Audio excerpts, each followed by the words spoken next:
वाहिगुरु जी का खालसा वाहिगुरु जी की फतेह।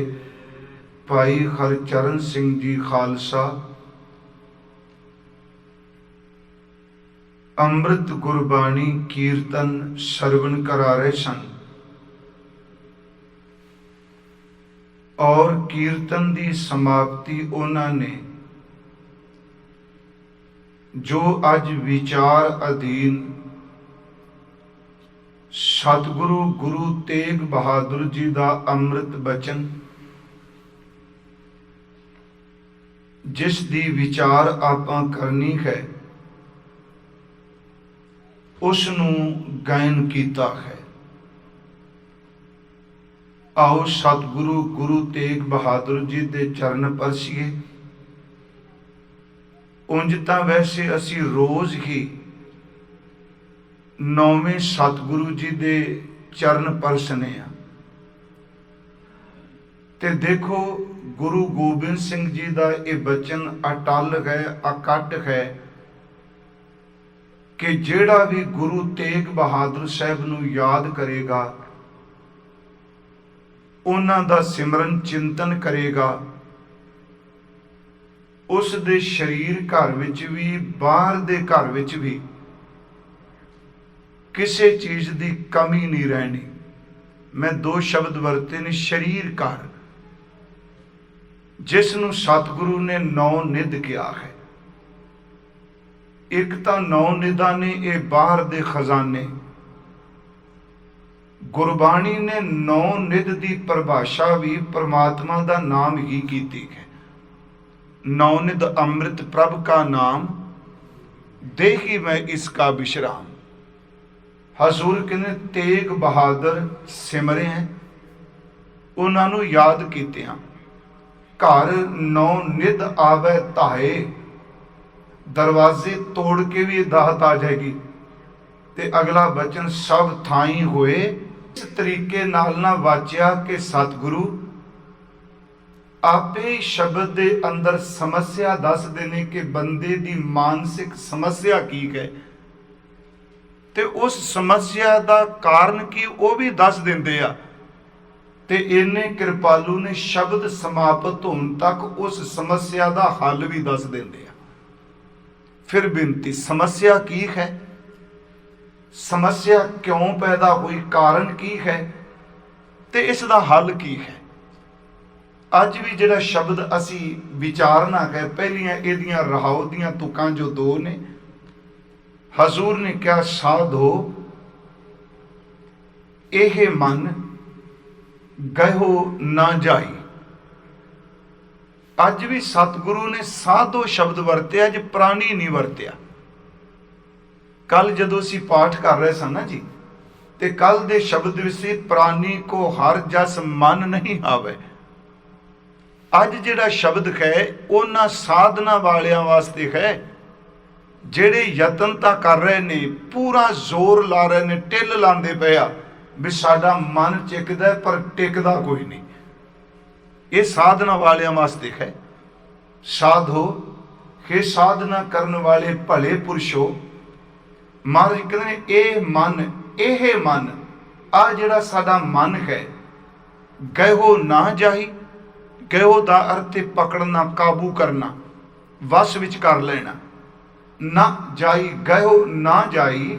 हे भले पुरखो साधुओ, ये जिहड़ा साडा मन है ये हथ च नहीं आउंदा, ये काबू नहीं आउंदा, ये साडे वसीकरण क्यों नहीं। अगे फिर नाल उत्तर दे दिता क्यों नहीं आउंदा। समस्या है, फिर सुनियो, समस्या है मन नहीं काबू आउंदा। क्यों नहीं आउंदा, इहदा कारण की। हुण उस समस्या का कारण दसन लगे, चंचल तृष्णा संग बस्त है। हजूर कहते हैं आ चंचल जिहड़ी तृष्णा है ना, अजे सिर्फ आपां अखरी अर्थ ही कर रहे हैं। चंचल जिहड़ी तृष्णा है, महाराज कहते संग बस्त है, ये मनुआ एडा है उहदे नाल रहिंदा है। जां इउं कह लो तृष्णा ते मन दोनों कट्ठे रहिंदे पे। चंचल तृष्णा संग बस्त है, या ते थिर ना रखाई। इत्थे याद रखियो, पाठ यईए नूं कन्ना लगा, जज्जे नूं कन्ना नहीं कदी पढ़ना। ਅਰਥ ਇਹਦੇ ਤਾਂ ਹੀ ਕਰਾਂਗੇ ਜਿਸ ਕਰਕੇ।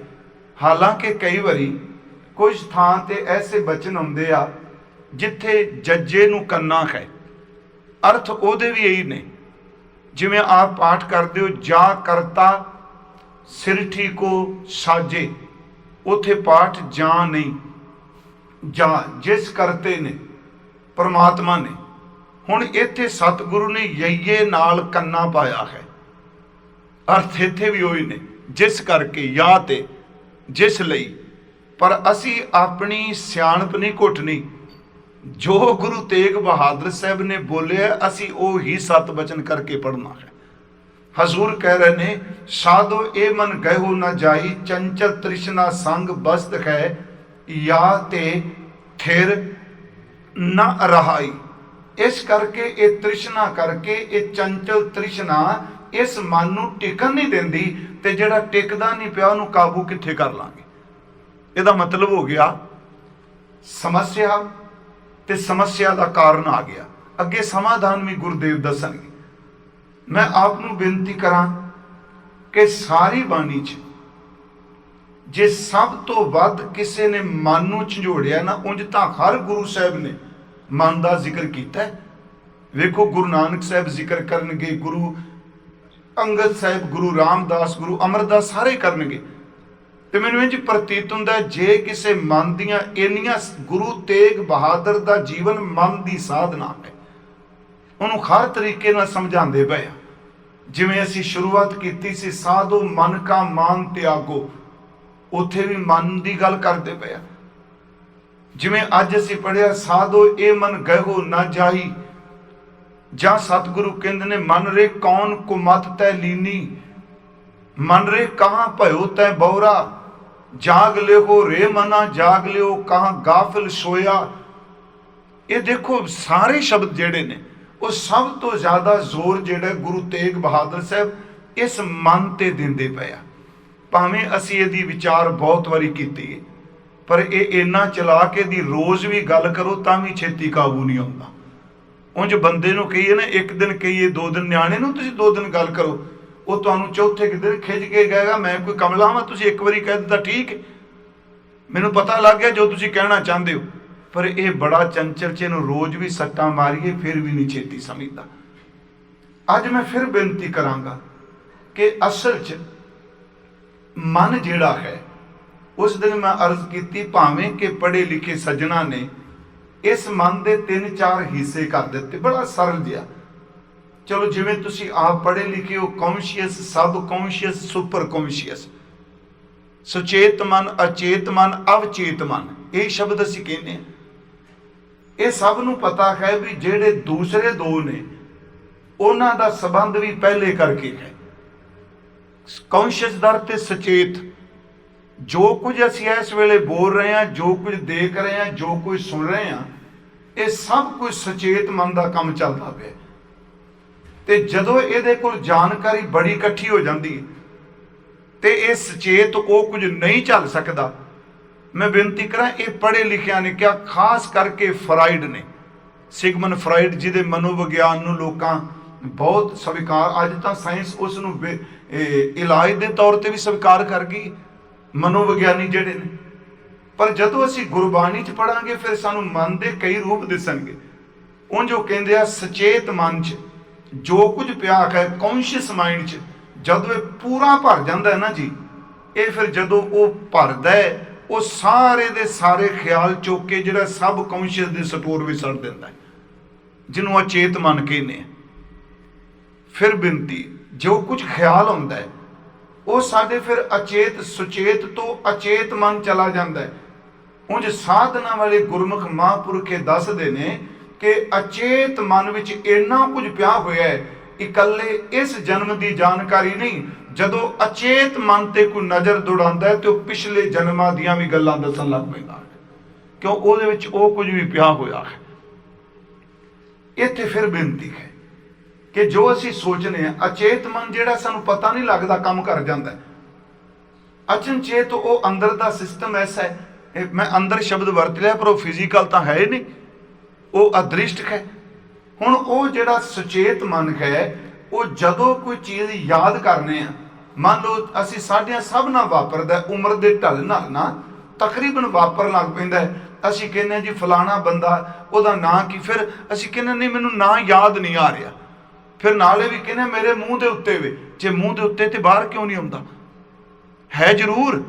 ਜਿਹੜਾ ਅਸੀਂ ਕਹਿੰਦੇ ਮੇਰੇ ਮੂੰਹ ਤੇ ਘੁੰਮ ਰਿਹਾ ਪਰ ਪਤਾ ਨਹੀਂ ਲੱਗ ਰਿਹਾ, ਜਿਹੜਾ ਮੂੰਹ ਤੇ ਘੁੰਮ ਰਿਹਾ ਉਹ ਸਬ ਕੌਂਸ਼ੀਅਸ ਮਾਈਂਡ ਜਿਹੜਾ ਇਸ਼ਾਰਾ ਕਰਦਾ ਪਿਆ ਹੈ ਸਹੀ, ਪਰ ਵੇਟ ਕਰ ਮੈਂ ਤੈਨੂੰ ਦੱਸ ਦੇਣਾ ਵਾ। ਉਹ ਇਹ ਕਹਿੰਦੇ ਆ ਵੀ ਸੁਚੇਤ ਮਨ ਜਿਹੜਾ ਹੈ, ਕੋਈ ਚੀਜ਼ ਯਾਦ ਕਰਨੀ ਹੋਵੇ ਉਹ ਅਚੇਤ ਮਨ ਨੂੰ ਜਾਣਕਾਰੀ ਦੇ ਦਿੰਦਾ ਹੈ। ਇਸ ਤਰ੍ਹਾਂ ਨਹੀਂ ਕਿ ਉਹ ਸਾਈਨ ਕਰਦਾ ਹੈ, ਬਸ ਫੁਰਨੇ ਦੇ ਰੂਪ 'ਚ ਹੀ ਦੇ ਦਿੰਦਾ, ਅੰਦਰੋਂ ਅੰਦਰ ਚੱਲੀ ਜਾ ਰਿਹਾ, ਪਰ ਦ੍ਰਿਸ਼ਟਮਾਨ ਨਹੀਂ। ਅਚਨਚੇਤ 10 ਮਿੰਟ 15 ਮਿੰਟ ਬਾਅਦ ਕਹਿੰਦਾ ਹਾਂ ਮੈਨੂੰ ਯਾਦ ਆ ਗਿਆ, ਉਹ ਫਲਾਣੇ ਬੰਦੇ ਦਾ ਫਲਾਣੀ ਚੀਜ਼ ਦਾ ਆ ਨਾਂ ਹੈ। ਉਹ ਆ ਨਾਂ ਕਿਹਨੇ ਦੱਸਿਆ? ਕਿਉਂਕਿ ਸੁਚੇਤ ਨੇ ਜੋ ਕੁਝ ਅਚੇਤ ਨੂੰ ਦਿੱਤਾ, ਸਬ ਕੌਂਸ਼ੀਅਸ ਨੂੰ ਦਿੱਤਾ। ਸਬ ਕੌਂਸ਼ੀਅਸ ਨੇ ਕੌਂਸ਼ੀਅਸ ਮਾਈਂਡ ਦੇ ਉਸ ਖਿਆਲ ਨੂੰ ਇੱਕੋ ਦਮ ਅਪਣਾ ਲਿਆ। ਉਹਨੇ ਆਪਣੀਆਂ ਤਹਿਆਂ ਫੋਲ ਫਾਲ ਕੇ ਸੁਚੇਤ ਨੂੰ ਕਿਹਾ ਆ ਕੁਝ ਮੇਰੇ ਕੋਲ ਪਿਆ ਹੋਇਆ ਹੈ।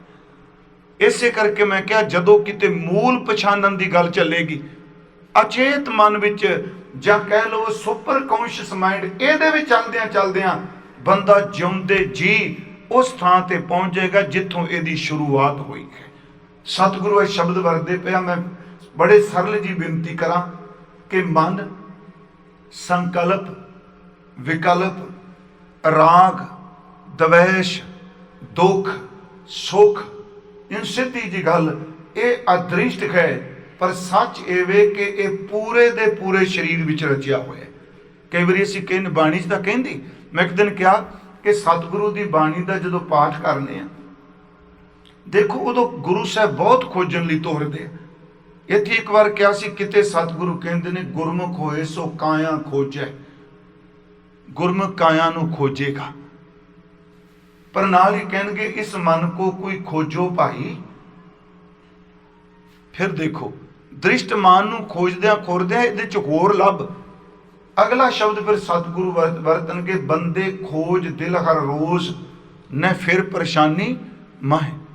ਫਿਰ ਇਹ ਗੱਲ ਹੋਰ ਕਹਿਣਗੇ ਜਿਹੜਾ ਤੁਸੀਂ ਸ਼ਬਦ ਪੜ੍ਹਦੇ ਸੁਣਦੇ, ਜੋ ਬ੍ਰਹਮੰਡੇ ਸੋਈ ਪਿੰਡੈ ਜੋ ਖੋਜੈ ਸੋ ਪਾਵੈ। ਮੈਂ ਆਪ ਨੂੰ ਬੇਨਤੀ ਕਰਾਂ, ਸੰਕਲਪ, ਵਿਕਲਪ, ਦੁੱਖ, ਸੁੱਖ, ਸੱਚ ਇਹ ਵੇ ਕਿ ਪੈਰ ਦੇ ਅੰਗੂਠੇ ਤੋਂ ਲੈ ਕੇ ਸਿਰ ਦੀ ਚੋਟੀ ਤੱਕ ਸਰੀਰ ਦਾ ਕੋਈ ਹਿੱਸਾ ਨਹੀਂ ਜਿਹਦੇ ਵਿੱਚ ਮਨ ਵਿਆਪਕ ਨਹੀਂ। ਇਸ ਨੂੰ ਫਿਰ ਮੇਰੀ ਬੇਨਤੀ ਨੂੰ ਮੈਂ ਥੋੜਾ ਦੁਹਰਾ ਕੇ ਅੱਜ ਗੱਲ ਕਰਾਂਗਾ, ਤੇ ਮੈਂ ਯਤਨ ਕਰਨਾ ਵੀ ਗੁਰਬਾਣੀ ਰਾਹੀਂ ਵੀ ਤੇ ਕੋਈ ਨਾ ਕੋਈ ਐਸੀ ਘਟਨਾ ਜਿਹੜੀ ਸਮਝ ਛੇਤੀ ਪੈ ਜਾਏ। ਪੂਰੇ ਸਰੀਰ ਵਿੱਚ ਵਿਆਪ ਰਿਹਾ, ਦਿਸਦਾ ਕੋਈ ਨਹੀਂ, ਪਰ ਆਪਾਂ ਦੇਖੋ ਸਾਰਾ ਦਿਨ ਇਹਦੀ ਕਿੱਲੀ ਗੱਲ ਕਰਨੇ। ਤੁਸੀਂ ਮੰਨ ਲਓ ਵੀ ਘਰ ਬੈਠੇ ਹੋ, ਆਫਿਸ ਨਹੀਂ ਜਾਣਾ ਚਾਹੁੰਦੇ, ਤੇ ਤੁਸੀਂ ਕਈ ਵਾਰੀ ਤਿਆਰ ਹੋਏ ਵੀ ਕਹਿ ਦਿੰਦੇ ਹੋ ਅੱਜ ਮੇਰਾ ਮਨ ਨਹੀਂ ਮੰਨਦਾ ਪਿਆ ਦਫ਼ਤਰ ਜਾਣ ਨੂੰ। ਜਾਣਾ ਤੇ ਤਾਨੇ ਹੈ, ਅੱਜ ਮੇਰਾ ਮਨ ਨਹੀਂ ਮੰਨਦਾ ਪਿਆ ਕੁਝ ਖਾਣ ਨੂੰ, ਅੱਜ ਮੇਰਾ ਮਨ ਨਹੀਂ ਮੰਨਦਾ ਕਿਸੇ ਨਾਲ ਬੋਲਣ ਨੂੰ, ਅੱਜ ਮੇਰਾ ਮਨ ਨਹੀਂ ਮੰਨਦਾ ਕੁਝ ਦੇਖਣ ਨੂੰ, ਅੱਜ ਮੇਰਾ ਮਨ ਨਹੀਂ ਮੰਨਦਾ ਕੁਝ ਸੁਣਨ ਨੂੰ, ਅੱਜ ਮੇਰੇ ਨਾਲ ਕੋਈ ਗੱਲ ਨਾ ਕਰਿਓ, ਮੈਂ ਕਿਸੇ ਕੋਲ ਨਹੀਂ ਬਹਿਣਾ ਚਾਹੁੰਦਾ, ਮੇਰਾ ਮਨ ਨਹੀਂ ਮੰਨ ਰਿਹਾ। ਇਹਦਾ ਮਤਲਬ ਮਨ ਇੰਨਾ ਸਰਵ ਵਿਆਪਕ ਹੋ ਗਿਆ, ਸੁਣਨ ਵਿੱਚ ਵੀ ਆ ਕੇ ਖਲੋ ਗਿਆ, ਮੇਰਾ ਮਨ ਨਹੀਂ ਕਰਦਾ ਸੁਣਨ ਨੂੰ, ਜਾਣ ਵਿੱਚ ਵੀ ਆ ਗਿਆ। ਮੈਂ ਬੇਨਤੀ ਕਰਾਂ ਉਹ ਪੂਰੇ ਤਨ ਵਿੱਚ ਉਹ ਫੁਰਨਾ ਵਿਆਪਕ ਹੈ ਤੇ ਸਾਰਿਆਂ ਦੇ ਪਿੱਛੇ ਬੈਠਾ ਉਹਨੂੰ ਰਸ ਨੂੰ ਮਾਣੀ ਜਾਂਦਾ ਹੈ। ਜਿਵੇਂ ਇੱਕ ਅਸੀਂ ਬਚਨ ਭਾਈ ਗੁਰਦਾਸ ਸਾਹਿਬ ਦੇ ਜਿਵੇਂ 2 ਬਚਨ ਲੈਣੇ ਨੇ। ਇੱਕ ਤਾਂ ਮੇਰਾ ਖਿਆਲ ਹੈ ਤੁਹਾਨੂੰ ਸਭ ਨੂੰ ਸਮਝ ਪੈ ਜਾਏਗੀ, ਖਾਸ ਕਰਕੇ ਜਿਹੜੇ ਇੱਥੋਂ ਦੇ ਪੜ੍ਹੇ ਲਿਖੇ ਬੱਚੇ ਆ ਸ਼ਾਇਦ ਉਹਨਾਂ ਨੂੰ ਇਸ ਗੱਲ ਦੀ ਛੇਤੀ ਸਮਝ ਨਾ ਪਏ, ਪਰ ਜ਼ਰੂਰੀ ਹੈ। ਮੈਂ ਸਵੇਰੇ ਵੀ ਕਿਹਾ ਸੀ, ਕੱਲ ਵੀ, ਜਿੰਨਾ ਮਰਜ਼ੀ ਤੁਸੀਂ ਇੱਥੇ ਸਟੱਡੀ ਕਰ ਲਓ, ਪੜ੍ਹ ਲਓ, ਜੇ ਧਰਮ ਵੱਲ ਮੁੜਨਾ ਹੈ ਨਾ ਤੇ ਫਿਰ ਨਵੇਂ ਲਫ਼ਜ਼ਾਂ ਨਾਲ ਉਹਦੀ ਵਿਆਖਿਆ ਨਹੀਂ ਹੋਣੀ, ਸਾਨੂੰ ਪੁਰਾਤਨਤਾ ਵੱਲ ਹੀ ਜਾਣਾ ਪਏਗਾ। ਇਹ ਸਰਮਖੰਡ ਦੀ 5 ਖੰਡਾਂ ਦੀ ਵਿਆਖਿਆ ਮੈਨੂੰ ਅੰਗਰੇਜ਼ੀ 'ਚ ਕਰਕੇ ਦੱਸੋ। ਅਸੀਂ ਕਈ ਵਾਰੀ ਕਹਿੰਦੇ ਵੀ ਅੰਗਰੇਜ਼ੀ 'ਚ ਗੱਲ ਕਰੋ ਜੀ ਬੱਚਿਆਂ ਨੂੰ ਸਮਝ ਪਏਗੀ, ਮੈਂ ਕਹਿੰਦਾ ਕਰੋ, ਪਰ ਤਿੱਥਾ ਘੜੀਆ ਸੁਰਤ ਮਹਤ ਮਨ ਬੁੱਧ ਕਿੱਥੋਂ ਲੈ ਕੇ ਆਵਾਂਗੇ? ਇਹ ਚਾਰੀ ਕੋਈ ਨਹੀਂ ਲੱਭਣੇ। ਪਰ ਜਦੋਂ ਗੁਰੂ ਗ੍ਰੰਥ ਸਾਹਿਬ ਦਾ ਗੱਲ ਕਰੋਗੇ, ਪੂਰਵ ਦੇ ਧਰਮ ਗ੍ਰੰਥ ਪੜ੍ਹੋਗੇ, ਇਹ ਚਾਰਾਂ ਦਾ ਉੱਤਰ ਬੌਡੀ ਵਿੱਚੋਂ ਦੇਵੇਗਾ ਸਾਨੂੰ ਗਿਆਨ ਤੋਂ। ਹੁਣ ਉੱਥੇ ਸਤਿਗੁਰੂ ਦੇ ਪਿਆਰੇ ਸਿੱਖ ਭਾਈ ਸਾਹਿਬ ਕਹਿੰਦੇ ਆ ਕਿ ਅੱਖਾਂ ਦੇ ਪਿੱਛੇ ਅਸੀਂ ਕਹਿੰਦੇ ਜੋਤ ਅੱਖਾਂ ਦੇਖਦੀਆਂ ਨੇ। ਉਹ ਕਹਿੰਦੇ ਠੀਕ ਹੈ, ਫਿਜ਼ੀਕਲ ਅੱਖਾਂ ਦੇਖ ਰਹੀਆਂ ਨੇ, ਪਰ ਇੱਕ ਅਦ੍ਰਿਸ਼ਟ ਇਹਨਾਂ ਅੱਖਾਂ ਦੇ ਪਿੱਛੇ ਦੇਖਦਾ ਉਹਨੂੰ ਮਨ ਕਹਿੰਦੇ ਆ। ਇਹਨਾਂ ਕੰਨਾਂ ਦੇ ਵਿੱਚ ਸਰੋਤ ਹੈ, ਪਰ ਅਦ੍ਰਿਸ਼ਟ ਮਨ ਕੰਨਾਂ 'ਚ ਬੈਠਾ ਸੁਣ ਰਿਹਾ।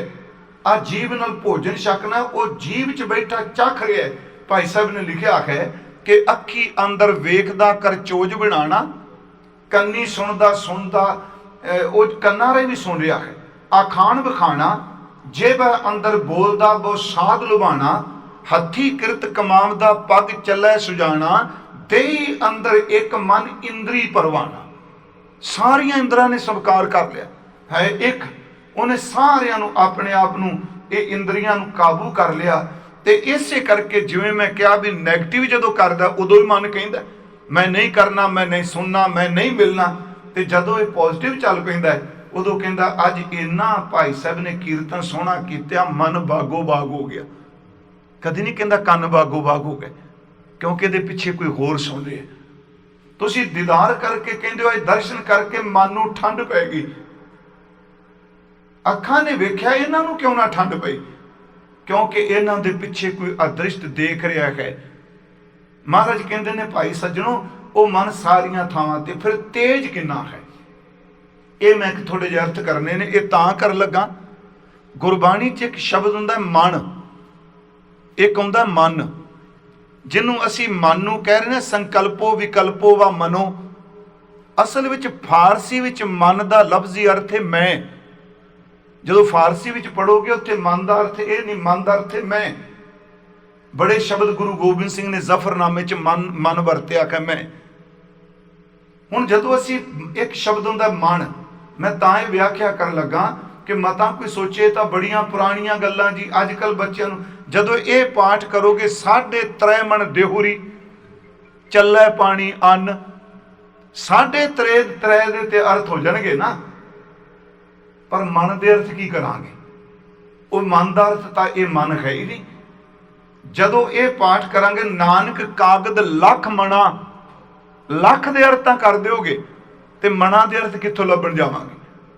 ਮੈਂ ਇਹ ਨਹੀਂ ਕਿ ਮੈਂ ਕੋਈ ਬਹੁਤ ਸੁਣਾ ਰਿਹਾ, ਮੇਰੀ ਬੇਨਤੀ ਹੈ ਗੁਰੂ ਸਾਹਿਬ ਜੀ ਦੇ ਪਿਆਰੇ ਸਿੱਖ ਭਾਈ ਗੁਰਦਾਸ ਸਾਹਿਬ ਨੇ ਬਾਹਰ ਦਾ ਮਨ ਤੇ ਅੰਦਰ ਦਾ ਮਨ ਦੋਨਾਂ ਨੂੰ ਬਰਾਬਰ ਰੱਖ ਕੇ ਜਿਹੜੀ ਇਹਦੀ ਭਟਕਣ ਦੀ ਵਿਆਖਿਆ ਕੀਤੀ, ਕਮਾਲ ਕਰ ਦਿੱਤੀ। ਇਹ ਕਿੰਨਾ ਸ਼ਕਤੀਸ਼ਾਲੀ ਹੈ, ਕਿੰਨਾ ਤੇਜ਼ ਹੈ, ਕਿੰਨੀ ਇਹਦੀ ਰਫ਼ਤਾਰ ਜ਼ਿਆਦਾ ਹੈ। ਉਸ ਵਿੱਚ ਭਾਈ ਸਾਹਿਬ ਦੇ ਮੈਂ ਬਚਨ ਪੜਾਂਗਾ ਤੇ ਅਰਥ ਆਪਾਂ ਜ਼ਰੂਰ ਕਰਨੇ ਨੇ ਉਹਦੇ। ਭਾਈ ਸਾਹਿਬ ਕਹਿੰਦੇ ਆ ਖਗਪਤ ਪਰਬਲ ਪਰਾਕਰਮੀ ਪਰਮਹੰਸ। ਪਹਿਲੀ ਤੋਂ ਕਿ ਚਾਤੁਰ ਚਤੁਰਮੁਖ, ਪਹਿਲਾਂ ਚਾਤਰ ਫਿਰ ਚਤੁਰਮੁਖ, ਚੰਚਲਾ ਚਪਲ ਹੈ ਭੁਜ ਬਲੀ। ਕਹਿੰਦੇ ਇਹਦੇ ਕੋਲ ਤਾਕਤ ਵਰ ਕੇ ਅਰਥ ਕਰਨੇ। ਭੁਜ ਬਲੀ ਅਸ਼ਟਭੁਜਾ ਜਾ ਕੇ 40 ਕਰ 160 ਪਾਉ ਚਾਲ ਚਲਾ ਚਲ ਹੈ। ਜਾਗਰਤ ਸੁਪਨ ਐਨਿਸ ਦਇ ਦਿਸ਼ ਧਾਵੈ, ਤਰਭਵਨ ਪ੍ਰਤ ਹੋਏ ਆਵੈ ਇੱਕ ਪਲ ਹੈ। ਪਿੰਜਰੀ ਮੈਂ ਅਛਤ ਉਡਤ ਨਾ ਪਹੁੰਚੇ ਕੋ, ਪੁਰ ਪੁਰ ਗਿਰ ਗਿਰ ਜਲ ਥਲ ਜਲ ਹੈ। ਹੁਣ ਇਹ ਭਾਈ ਸਾਹਿਬ ਜੀ ਦਾ ਕਵਿਤ ਹੈ। ਥੋੜਾ ਜਿਹਾ ਨੂੰ ਧਿਆਨ ਦਿਆ ਜੇ, ਮੈਂ ਬੇਨਤੀ ਕਰਾਂਗਾ, ਸਮਝ ਪੈਣੇ ਨੇ। ਪਹਿਲੀ ਗੱਲ ਕਿੰਨਾ ਤਾਕਤ ਵਾਲਾ ਹੈ। ਭਾਈ ਸਾਹਿਬ ਕਹਿੰਦੇ ਨੇ ਖਗਪਤ, ਹਿੰਦੂ ਮਿੱਥ ਅਨੁਸਾਰ ਜਾਂ ਕਹਿ ਲਓ ਉਹਨਾਂ ਦੇ ਅਕੀਦੇ ਅਨੁਸਾਰ ਪੰਛੀਆਂ ਦਾ, ਜਿਵੇਂ ਜੰਗਲ ਦਾ ਰਾਜਾ ਸ਼ੇਰ ਹੈ, ਇਸ ਤਰ੍ਹਾਂ ਪੰਛੀਆਂ ਦਾ ਰਾਜਾ ਜਿਹੜਾ ਉਹ ਗਰੁੜ ਹੈ। ਤੇ ਗਰੜ ਦੀ ਰਫ਼ਤਾਰ, ਗਰੁੜ ਬੜੀ ਤੇਜ਼ ਉੱਡਦਾ ਹੈ। ਤੇ ਭਾਈ ਸਾਹਿਬ ਕਹਿੰਦੇ ਆ ਉਹ ਲੋਕੋ, ਖਗਪਤ ਪੰਛੀਆਂ ਦੇ ਰਾਜੇ ਗਰੁੜ ਦੀ ਉਡਾਰੀ ਨੂੰ ਸਾਰੇ ਮੰਨਦੇ ਆ ਬਹੁਤ ਤੇਜ਼। ਕਹਿਣ ਲੱਗੇ ਆਪਣੇ ਅੰਦਰ ਵਾਲੇ ਮਨ ਦੀ ਰਫ਼ਤਾਰ ਦੇਖੋ, ਇਹ ਤਾਂ ਗਰੁੜ ਨੂੰ ਵੀ ਪਿੱਛੇ ਚੜ ਜਾਂਦਾ ਹੈ। ਖਗਪਤ ਇਹਦਾ ਅਰਥ ਹੋ ਗਿਆ ਜੀ ਪੰਛੀਆਂ ਦਾ ਰਾਜਾ। ਖਗਪਤ ਪਰਬਲ ਪਰਾਕਰਮੀ, ਪਰਬਲ ਪਰਾਕਰਮੀ ਸਿੱਧੇ ਅਰਥ ਕਰਾਂ ਬੜੀ ਤਾਕਤ ਵਾਲਾ ਹੈ। ਇਹਦੇ ਵਰਗਾ ਪਰਾਕਰਮੀ ਕੋਈ ਨਹੀਂ, ਇਹਦੀ ਜਿੰਨੀ ਸ਼ਕਤੀ ਕਿਸੇ ਕੋਲ ਨਹੀਂ। ਖਗਪਤ ਪਰਬਲ ਪਰਾਕਰਮੀ ਪਰਮਹੰਸ। ਪਰ ਜੇ ਕਿਤੇ ਗੁਰੂ ਵੱਲ ਚੁੜ ਪਏ ਤੇ ਏਦੂ ਸਿਆਣਾ ਕੋਈ ਹੈ ਹੀ ਨਹੀਂ।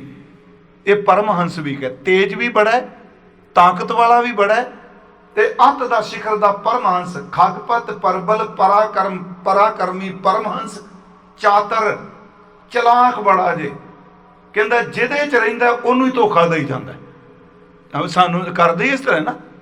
ਚਾਤਰ ਤੇ ਨਾਲ ਕਹਿੰਦੇ ਨੇ ਬੰਦਾ ਜਦੋਂ ਬੈਠਦਾ ਹੈ ਤੇ ਆਪਣਾ ਧਿਆਨ ਇੱਕ ਪਾਸੇ ਹੋਵੇਗਾ, ਮੂੰਹ ਇੱਕ ਪਾਸੇ ਕਰਾਂਗੇ ਨਹੀਂ ਸਰੀਰਕ ਤੌਰ ਤੇ। ਜੇ ਮੈਂ ਕਥਾ ਕਰ ਰਿਹਾ ਤੁਸੀਂ ਮੇਰੇ ਵੱਲ ਦੇਖੋਗੇ, ਇੱਕੋ ਵੇਲੇ ਅੱਗੇ ਤੇ ਪਿੱਛੇ ਨਹੀਂ ਦੇਖ ਸਕਾਂਗੇ। ਜੇ ਪਿੱਛੇ ਦੇਖੋਗੇ ਤੇ ਅੱਗੇ ਨਹੀਂ ਦੇਖਿਆ ਜਾਣਾ। ਭਾਈ ਸਾਹਿਬ ਕਹਿੰਦੇ ਨੇ ਚੌ ਮੁਖਾ ਜੇ, ਇਹ ਸੰਗਤ 'ਚ ਬੈਠਾ ਬੈਠਾ ਇਹ ਘੁੰਮ ਜਾਂਦਾ ਚਾਰ ਚਵੇਰੇ ਕੈਮਰੇ ਦੀ ਤਰ੍ਹਾਂ, ਇੱਕ ਖਿੰਨ ਵੀ ਸਭ ਕੁਝ ਲੈ ਆਉਂਦਾ ਹੈ। ਇਹ ਚਾਰ ਮੁਖਾ ਹੈ। ਦੁਮੂਈ ਤਾਂ ਸੁਣੀ ਹੈ ਸੱਪ, ਦੁਮੂਆ, ਇਹ ਚੌ ਮੂਆ ਹੈ। ਖਗਪਤ ਪਰਬਲ ਪਰਾਕਰਮੀ ਪਰਮਹੰਸ ਚਾਤਰ ਚਤੁਰ ਮੁਖ। ਅੱਗੇ ਹੈ ਚੰਚਲਾ। ਚੰਚਲਾ ਦਾ ਵੈਸੇ ਲਫ਼ਜ਼ੀ ਅਰਥ ਹੁੰਦਾ ਬਿਜਲੀ। ਚੰਚਲਾ ਚਪਲ ਹੈ, ਇਹ ਬਿਜਲੀ ਨਾਲੋਂ ਵੀ ਚੰਚਲ ਹੈ। ਜਿਵੇਂ ਮੰਨ ਲਓ ਅਸਮਾਨ ਤੇ ਬਿਜਲੀ ਚਮਕੀ ਜੀ, ਕਿੰਨੀ ਚੰਚਲ, ਇੱਕ ਖਿੰਨ ਚ ਉਹਨੇ ਝਲਕਾਰਾ ਦਿੱਤਾ, ਅਗਲੇ ਖਿੰਨ ਪਤਾ ਨਹੀਂ ਕਿੱਥੇ ਅਲੋਪ ਹੋ ਗਈ। ਮਹਾਰਾਜ ਕਹਿੰਦੇ ਆ ਇਹ ਉਸ ਬਿਜਲੀ ਨਾਲੋਂ ਵੀ ਚੰਚਲ ਏ। ਇੱਕ ਖਿੰਨ ਚ ਫੁਰਨਾ ਇਹ ਬਣਾਉਂਦਾ, ਪਤਾ ਨਹੀਂ ਦੂਜੀ ਵਾਰੀ ਕਿੱਥੇ ਉੱਡ ਜਾਂਦਾ। ਇਹਦੀ ਸਮਝ ਨਹੀਂ ਪੈ ਰਹੀ। ਖਗਪਤ ਪਰਬਲ ਪਰਾਕਰਮੀ ਪਰਮਹੰਸ ਚਾਤੁਰ ਚਤੁਰਮੁਖ ਚੰਚਲਾ ਚਪਲ ਹੈ। ਹੁਣ ਅਗਲੀ ਹੈ ਗਿਣਤੀ। ਮਣ ਤੇ ਮਨ। ਭੁਜ ਬਲੀ, ਭੁਜ ਦਾ ਅਰਥ ਹੋ ਗਿਆ ਬਾਹਾਂ ਭੁਜਾਵਾਂ, ਤੇ ਬਲੀ ਦਾ ਅਰਥ ਹੈ ਤਾਕਤ ਵਾਲਾ। ਬਲੀ ਦਾ ਅਰਥ ਹੈ ਤਾਕਤ, ਸ਼ਕਤੀਸ਼ਾਲੀ ਕਹਿ ਲੋ। ਕਹਿੰਦੇ ਇਹਦੀਆਂ ਬਾਹਾਂ 'ਚ ਬੜੀ ਤਾਕਤ ਜੇ, ਜਿਹਨੂੰ ਪੰਜਾਬੀ 'ਚ ਕਹਿ ਲੋ ਬਾਹੂਬਲੀ ਹੈ। ਇਹ ਭੁਜ ਬਲੀ ਅਸ਼ਟਭੁਜਾ, ਇੰਨਾ ਸ਼ਕਤੀਸ਼ਾਲੀ, ਇਹਦੀਆਂ 8 ਬਾਹਾਂ ਨੇ। ਪਹਿਲਾਂ ਮੈਂ ਇਹ ਅਰਥ ਕਰਾਂਗਾ, ਫਿਰ ਆਪਾਂ ਵੇਖਾਂਗੇ ਵੀ ਭਾਈ ਸਾਹਿਬ ਦੱਸਦੇ ਕੀ ਪਿਆ।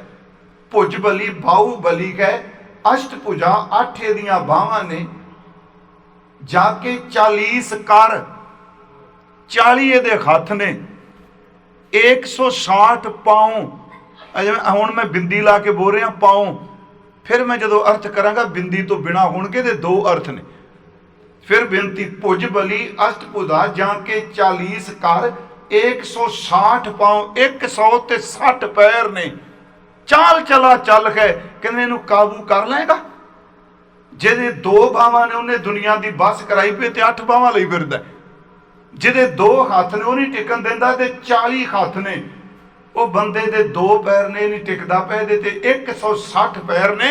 ਇਹ ਦਿਨੇ ਵੀ ਚੱਲਦਾ ਤੇ ਰਾਤ ਨੂੰ ਚੱਲਦਾ, ਥੱਕਦਾ ਕਦੀ ਨਹੀਂ। ਇਹ ਅਖਰੀ ਅਰਥ ਹੋ ਗਿਆ ਨਾ ਜੀ। ਹੁਣ ਮੈਂ ਆਪ ਜੀ ਦਾ ਧਿਆਨ ਦਿਵਾਉਣਾ ਚਾਹਨਾ ਮਨ ਵੱਲ। ਇਹ ਅਸਲ 'ਚ ਮਨ ਦੀ ਗਿਣਤੀ ਬਜ਼ੁਰਗਾਂ ਨੂੰ ਪਤਾ ਹੈ। ਅਸਲ 'ਚ ਸਾਡੇ ਜੋ ਪੰਜਾਬ ਵਿੱਚ ਸੀ 8 ਪੰਸੇਰੀਆਂ ਹੁੰਦੀਆਂ ਸਨ। ਮੈਂ ਤਾਂ ਕਿਹਾ ਵੀ ਜਿਹੜੇ ਇੱਥੋਂ ਦੇ ਸਮਝ ਨਹੀਂ ਪੈਣੀ, ਪਰ ਮੈਂ ਯਤਨ ਕਰਾਂਗਾ। ਇਹ ਖਜ਼ਾਨਾ ਹੈ ਸਾਡਾ ਗੁਰਮਤ ਦਾ। 8 ਪੰਸੇਰੀਆਂ ਕਹਿੰਦੇ ਸਨ। ਪੰਸੇਰੀ ਸਿੱਧਾ ਜਾ ਔਖਰ ਸੀ, ਪੂਰਾ ਲਵੇ ਤਾਂ ਇਹ ਸੀ 5 ਸੇਰੀ, ਤੇ ਸਾਡੇ ਬਜ਼ੁਰਗ ਇਹ ਕਹਿੰਦੇ ਸਨ ਪੰਸੇਰੀਆਂ। ਇਹ ਕਹਿੰਦੇ ਸਨ ਨਾ ਜੀ, 5 ਸੇਰੀ ਨਹੀਂ ਸਨ ਕਹਿੰਦੇ, ਪੰਸੇਰੀਆਂ। 8 ਪੰਸੇਰੀਆਂ, ਇਹਦਾ ਮਤਲਬ ਜਿਹਦੇ ਵਿੱਚ 8 ਸੇਰ ਨੇ। ਕਿਲੋ ਨਹੀਂ, ਸੇਰ ਵੱਖਰੇ ਨੇ, ਕਿਲੋ ਵੱਖਰੇ ਨੇ। ਹੁਣ ਜਿੱਥੇ 5 ਸੇਰ ਇਕੱਠੇ ਹੋ ਜਾਣ, ਸਮਝ ਗਿਆ ਜੀ, 5 ਸੇਰ ਤਾਂ ਪੰਸੇਰੀ ਬਣਿਆ ਨਾ। ਪੰਸੇਰੀ ਦਾ ਮਤਲਬ ਹੈ 5 ਸੇਰ। ਜੇ 5 ਸੇਰ ਜੋਖ ਲਵੋ, ਤੋਲ ਲਵੋ, ਤੇ ਕੀ ਬਣਦੀ ਸੀ ਉੱਥੇ? 1 ਪੰਸੇਰੀ। ਹੁਣ 8 ਪੰਸੇਰੀਆਂ ਹੋਣ, 8 5 40, 40 ਸੇਰ ਹੋ ਗਏ ਨਾ। ਤੇ 40 ਸੇਰ ਦਾ ਮਨ ਹੁੰਦਾ। ਇਹਨੂੰ ਫਿਰ ਮੈਂ ਖੋਲਣਾ ਥੋੜਾ ਜਿਹਾ, ਕਿਉਂਕਿ ਬੜਾ ਟੇਕ ਕੇ ਸਮਝਣ ਵਾਲਾ ਇਹ ਤੁਕ ਨੂੰ। ਭੁਜ ਬਲੀ ਅਸ਼ਟਭੁਜਾ, ਇਹਦੀਆਂ 8 ਬਾਹਾਂ ਨੇ। 8 ਬਾਹਾਂ ਨੇ। ਜਿਹੜਾ ਮਿੰਤੀ ਵਾਲਾ ਮਨ ਹੈ, ਉਹਦੀਆਂ 8 5 ਸੇਰੀਆਂ ਇਕੱਠੀਆਂ ਹੋਣ ਤੇ ਉਹਨੂੰ 40 ਸੇਰ ਬਣਦਾ ਹੈ। ਉਹਨੂੰ ਤਾਂ ਕਿਹਾ ਵੀ ਇਹਦੀਆਂ 8 ਬਾਹਾਂ ਨੇ। 8 ਬਾਹਾਂ ਦਾ ਮਤਲਬ ਕਿ 5 ਸੇਰੀਆਂ 8 ਵਾਰੀ ਤੋਲੋ ਤੇ ਤਾਂ ਬਣਦਾ ਇੱਕ ਮਨ। ਤੇ ਮਹਾਰਾਜ ਕਹਿੰਦੇ ਜਿਵੇਂ ਉਹਦੀਆਂ 8 5 ਸੇਰੀਆਂ ਨੇ, ਇਸ ਅੰਦਰ ਵਾਲੇ ਮਨ ਵਿੱਚ ਝਾਤੀ ਮਾਰ ਕੇ ਵੇਖੋ, ਇਹਦੀਆਂ 8 ਬਾਹਾਂ ਨੇ। ਮੈਂ ਅੱਜ ਵੀ ਕਹਾਂਗਾ, ਜਿਹੜੀ ਮੈਂ ਵਿਆਖਿਆ ਹੁਣ ਕਰ ਰਿਹਾ, ਮੇਰਾ ਯਤਨ ਹੈ ਕਿ ਸਤਿਗੁਰੂ ਮਿਹਰ ਕਰੇ ਇਹਦੇ ਸੰਬੰਧੀ ਹੋਰ ਡੂੰਘੀ ਖੋਜ ਕਰ ਸਕੀਏ, ਕਿਉਂਕਿ ਉਹਨਾਂ ਨੇ ਸਿਰਫ ਇੱਥੇ ਗਿਣਤੀ ਦਿੱਤੀ, ਇਹ ਨਹੀਂ ਦੱਸਿਆ ਕਿ ਮਨ ਦੀਆਂ 8 ਬਾਹਾਂ ਕਿਹੜੀਆਂ ਨੇ। ਪਰ ਇਹਦਾ ਮਤਲਬ ਹੈ ਕੁਛ, ਉਹ ਸਾਨੂੰ ਖੋਜ ਵੱਲ ਤੋਰ ਰਿਹਾ। ਮੈਂ ਕਾਫੀ ਪੁਰਾਤਨ ਟੀਕੇ ਵੀ ਦੇਖੇ ਆ। ਦੇਖੋ ਇੱਥੇ ਫਿਰ ਸੁਣਿਓ, ਭੁਜ ਬਲੀ ਅਸ਼ਟਭੁਜਾ, ਫਿਰ ਸਮਝ ਗਏ 8 ਪੰਸੇਰੀਆਂ ਹੋਣ। ਇਹ ਅੰਦਰ ਵਾਲੇ ਮਨ ਦੀਆਂ 8 ਬਾਹਾਂ ਨੇ, ਬਾਹਰ 8 ਪੰਸੇਰੀਆਂ ਹੋਣ ਤੇ ਇੱਕ ਮਨ ਬਣ ਜਾਂਦਾ, ਸਿੱਧੀ ਗੱਲ। ਪੁੱਜ ਬਲੀ ਅਸ਼ਟਭੁਜਾ ਜਾਂ ਕੇ 40 ਕਰ। ਹੁਣ ਜੇ ਉਹ ਨਾ 8 ਪੰਸੇਰੀਆਂ ਨੂੰ ਇੱਕ ਇੱਕ ਸ਼ੇਰ ਚ ਕਰਨਾ ਹੋਵੇ ਤੇ ਫਿਰ 40 ਸ਼ੇਰ ਹੋ ਗਏ ਨਾ। ਜਾਂ ਕੇ 40 ਕਰ, ਜਿਵੇਂ ਬਾਹਰ ਦੇ ਮਨ ਦੇ 40 ਸ਼ੇਰ ਹੋਣ ਤਾਂ ਉਹਦਾ ਭਾਰ ਮੁਕੰਮਲ ਹੁੰਦਾ ਹੈ। ਕਹਿਣ ਲੱਗੇ ਲੋਕੋ ਅੰਦਰ ਵਾਲੇ ਮਨ ਦੀਆਂ 8 ਬਾਹਾਂ ਜੇ, ਤੇ ਜਿਹੜੇ ਬਾਹਰ ਦੇ ਮਨ ਦੇ 40 ਸ਼ੇਰ ਨੇ, ਇਹਦੇ 40 ਹੱਥ ਨੇ। ਸਮਝ ਬੇਨਤੀ ਪੈ ਗਈ ਨਾ ਜੀ। ਭੁਜ ਬੁਲੀ ਅਸ਼ਟਭੁਜਾ ਜਾਂ ਕੇ 40 ਕਰ, ਇਹ ਤਾਂ ਸਿੱਧਾ ਹੋ ਗਿਆ 8 ਪੰਸੇਰੀਆਂ ਤੇ 40 ਸ਼ੇਰ, ਗੱਲ ਤੇ ਇੱਕੋ ਹੀ। ਅੱਗੇ ਆ ਗਿਆ ਜੀ 160 ਪਾਓ। ਹੁਣ ਮੈਂ ਪਾਉ ਨਹੀਂ ਕਰਾਂਗਾ। ਇੱਕ ਸ਼ੇਰ ਚ ਕਿੰਨੇ ਪਾ ਹੁੰਦੇ ਆ? 4 ਪਾ। ਹੁਣ ਪਾਈਏ 4 ਪਾਈਏ, ਹੁਣ ਤੇ ਇੱਕ ਸ਼ੇਰ ਬਣਦਾ ਹੈ। ਹੁਣ 40 ਨੂੰ 4 ਨਾਲ ਗੁਣਾ ਕਰ ਲਓ ਤੇ ਕਿੰਨੇ ਬਣ ਗਏ? 160। 160 ਪਾਈਏ ਹੋਣ ਤਾਂ ਇੱਕ ਮਣ ਬਣਦਾ ਹੈ। ਗਿਣਤੀ ਉਹੀ ਚੱਲਦੀ ਹੈ। 160 ਪਹਿਲਾਂ ਮੈਂ ਪੜਿਆ ਸੀ ਪਾਉ। ਜੇ ਮੈਂ ਇਸ ਮਨ ਦੇ ਅਰਥ ਕਰਾਂਗਾ ਤੇ ਮੈਂ 160 ਪੈਰ ਕਹਾਂਗਾ। ਜੇ ਬਾਹਰ ਦੇ ਗਿਣਤੀ ਵਾਲੇ ਮਨ ਦੀ ਗੱਲ ਕਰਾਂਗਾ ਫਿਰ ਮੈਂ 160 ਪਾਉ ਕਰਾਂਗਾ। ਇਸ ਤੇ ਨਾ ਇਹ ਬਾਣੀ ਚ ਆਉਂਦਾ ਹੈ। ਹੁਣ ਜੇ ਕੋਈ ਕਹੇ ਜੀ ਨਹੀਂ ਜੀ ਇਹ ਸਮਝ ਨਹੀਂ ਪੈਂਦਾ, ਮੈਂ ਤੁਹਾਨੂੰ ਫਿਰ ਬੇਨਤੀ ਕਰਾਂਗਾ, ਸਿੱਖ ਕੋਲ ਇਹ ਸ਼ਬਦ ਜਿਸ ਬੰਦੇ ਨੂੰ ਇਹ ਸ਼ੁਰੂ ਹੋ ਗਿਆ ਨਹੀਂ ਜੀ ਸਾਨੂੰ ਤਾਂ ਗੱਲ ਗੁਰੂ ਦੀ ਸਮਝ ਨਹੀਂ ਪੈਂਦੀ, ਸਾਨੂੰ ਤਾਂ ਇਸ ਤਰ੍ਹਾਂ ਬਾਣੀ ਨਹੀਂ ਸਮਝ ਪੈਂਦੀ, ਯਾਦ ਰੱਖਿਓ ਪਤਨ ਵੱਲ ਜਾਂਦਾ ਪਿਆ ਜਿਹਨੂੰ ਗੁਰੂ ਦੀ ਸਮਝ ਨਹੀਂ ਪੈਂਦੀ। ਜੇ ਅੰਦਰੋਂ ਮੁਹੱਬਤ ਕਰਾਂਗੇ ਕਿਉਂ ਨਹੀਂ ਸਮਝ ਪਏਗੀ।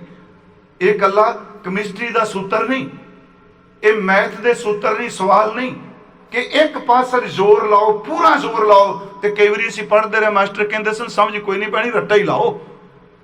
ਇਹ ਰੱਟੇ ਵਾਲਾ ਕੰਮ ਨਹੀਂ। ਗੁਰਮਖੋ ਤੁਸੀਂ ਇੱਕ ਕਦਮ ਗੁਰੂ ਨੂੰ ਜਾਣਨ ਲਈ ਜਾਓਗੇ, ਗੁਰੂ ਹਜ਼ਾਰਾਂ ਕਦਮ ਫੁਰਨਿਆਂ ਵਿੱਚ ਤੁਹਾਨੂੰ ਗਿਆਨ ਦੇਈ ਜਾਏਗਾ। ਇਹ ਜਿੰਦਾ ਹੈ। ਇੱਕ ਦਿਨ ਕਿਸੇ ਇੱਕ ਸਵਾਲ ਕੀਤਾ ਜੀ, ਬੜੇ ਕਈ ਵਾਰੀ ਹਾਂ ਸਵਾਲ ਸਕਾਰਾਤਮਕ ਕਰੇ ਤੇ ਸੁਹਿਰਦਤਾ ਵਾਲੇ ਕਰੇ ਤੇ ਦਿਲ ਕਰਦਾ ਵੀ ਖੋਜ ਕਰੀਏ ਲੱਭੀਏ, ਤੇ ਬੇਇੱਜ਼ਤੀ ਵਾਲੇ ਕਰੇ ਤੇ ਨੀਵੇਂ ਦਿਖਾਣ ਵਾਲੇ ਕਰੇ ਤੇ ਮੇਰਾ ਖਿਆਲ ਹੈ ਉੱਥੇ ਮੈਨੂੰ ਕੁਛ ਨਹੀਂ ਪਤਾ, ਇੰਨਾ ਕੋ ਕਿ ਜਿੰਦ ਛੁੱਟ ਜੂਗੀ ਕਈ ਮਹੀਨੇ। ਉਹਨੇ ਇੱਕ ਸਵਾਲ ਕੀਤਾ ਜੀ ਵੀ ਅਸੀਂ ਜੀਵ ਤੇ ਤੁਸੀਂ ਕਹਿੰਦੇ ਹੋ ਵਾਹਿਗੁਰੂ ਵਾਹਿਗੁਰੂ, ਤੇ ਜੀਵ ਤੇ ਖੰਡ, ਹਾਲਾ ਬਾਣੀ 'ਚ ਉਦਾਹਰਨ ਆਈ ਖੰਡ ਕਹਿਣ ਦੀ। ਭਾਈ ਗੁਰਦਾਸ ਸਾਹਿਬ ਨੇ ਕਿਹਾ ਜੇ ਖੰਡ ਕਹਿਣ ਨਾਲ ਮੂੰਹ ਨਹੀਂ ਮਿੱਠਾ ਹੁੰਦਾ ਤੇ ਵਾਹਿਗੁਰੂ ਕਹਿਣ ਨਾਲ ਰਸ ਕਿੱਥੋਂ ਆ ਜਾਊਗਾ? ਜ਼ੁਬਾਨ ਨਾਲ ਹੀ ਕਹਿ ਰਹੇ ਆ ਨਾ। ਜੇ ਖੰਡ ਕਹੀ ਜੋ ਖੰਡ ਜਾਂ ਲੂਣ ਕਹੀ ਜਾਓ, ਕਿਸੇ ਖਾਣ ਵਾਲੇ ਪਦਾਰਥ ਦਾ ਨਾਂ ਲਓ, ਉਹ ਜਿੰਨੀ ਦੇਰ ਤੱਕ ਖੰਡ ਜੀਭ ਤੇ ਰੱਖੋਗੇ ਨਹੀਂ ਸਵਾਦ ਨਹੀਂ ਆਉਣਾ। ਤੇ ਕਹਿੰਦਾ ਇਸੇ ਤਰ੍ਹਾਂ ਵਾਹਿਗੁਰੂ ਕਹੀ ਜੋ, ਇਹਦਾ ਕਿਹੜਾ ਸਵਾਦ ਹੋਣਾ? ਮੇਰੇ ਮਨ 'ਚ ਆਈ ਵੀ ਗੱਲ ਤਰਕ ਠੀਕ ਹੈ ਅਗਲੇ ਦਾ, ਪਰ ਸਤਿਗੁਰਾਂ ਇੱਕ ਸਮੱਤ ਦਿੱਤੀ ਬਾਣੀ ਪੜ੍ਹਦੇ। ਮੈਂ ਕਿਹਾ ਵੀ ਸੁਣ ਸੱਜਣਾ, ਉਦੋਂ ਹੀ ਉੱਤਰ ਦਿੱਤਾ। ਮੈਂ ਕਿਹਾ ਵੀ ਭਾਈ ਇੰਨੀ ਕੁ ਸਮਝ ਪਈ ਹੈ ਕਿ ਖੰਡ ਜੀਵ ਤੋਂ ਵੱਖਰਾ ਪਦਾਰਥ ਹੈ। ਖੰਡ ਜੀਵ ਤੋਂ ਵੱਖਰਾ, ਉਹ ਬਾਹਰ ਪਿਆ ਹੈ, ਉਹਨੂੰ ਬਾਹਰ ਰੱਖਾਂਗੇ, ਉਹਦਾ ਜੀਵ ਨਾਲ ਕੀ ਸੰਬੰਧ? ਉਹ ਵੱਖਰਾ ਪਿਆ ਹੈ। ਉਹ ਆਏਗਾ ਛਿੰਨ ਕੋ ਸਵਾਦ ਦੇਗਾ, ਫਿਰ ਖਤਮ, ਜੀਵ ਖਾਲੀ। ਪਰ ਜਿਸ ਰੱਬ ਨੂੰ ਜਪਣਾ ਹੈ ਉਹ ਬਾਹਰ ਨਹੀਂ, ਉਹ ਸਰੀਰ ਦੇ ਅੰਦਰ ਹੈ। ਜਦੋਂ ਵਾਹਿਗੁਰੂ ਕਹੋਗੇ ਜੀਵ ਉੱਤੇ ਰਸ ਬਣ ਜਾਏਗਾ। ਖੰਡ, ਉਹ ਕਹਿੰਦਾ ਵਾਕਈ ਵੀ ਗੱਲ ਸੋਚੀ ਨਹੀਂ ਕਦੀ। ਮੈਂ ਤਾਂ ਕਿਹਾ ਸੁਹਿਰਦਤਾ ਵਾਲੇ ਖੋਜ ਵਾਲੇ ਜਿਹੜੇ ਪ੍ਰਸ਼ਨ ਨੇ ਉਹ ਜਗਿਆਸੂ ਨੂੰ ਤੋੜਦੇ ਨੇ। ਇੱਥੇ ਪ੍ਰਸ਼ਨ ਹੀ ਹੁੰਦੇ ਨੇ ਉੱਥੇ ਕੀ ਹੋ ਗਿਆ ਜੀ, ਫਲਾਣਾ ਕੀ ਹੋ ਗਿਆ ਜੀ। ਮੈਂ ਬੇਨਤੀ ਕਰਾਂ, ਮੈਂ ਬੈਠੇ ਪ੍ਰਬੰਧਕ, ਮੈਂ ਬਟਰੀ ਨਹੀਂ ਕਰ ਰਿਹਾ, ਮੈਨੂੰ 25-26 ਸਾਲ ਹੋ ਗਏ ਇੱਥੇ ਆਉਂਦਿਆਂ। ਇਸ ਗੁਰਦੁਆਰੇ 'ਚ ਕਦੀ ਕਿਸੇ ਪ੍ਰਬੰਧਕ ਨੇ ਨਹੀਂ ਕਿਹਾ ਤੂੰ ਆਹ ਨਹੀਂ ਬੋਲਣਾ ਤੇ ਆਹ ਬੋਲਣਾ। ਤੁਹਾਨੂੰ ਖੋਲ ਦਿੱਤੀ ਜਾਂਦੀ ਵੀ ਤੁਸੀਂ ਗੁਰੂ ਦੀ ਗੱਲ ਕਰੋ। ਮੈਨੂੰ ਪਤਾ ਦੂਸਰੇ ਹੋ ਸਕਦਾ ਕਿਸੇ ਨੂੰ ਇਹ ਗੱਲ ਚੰਗੀ ਨਾ ਲੱਗੇ।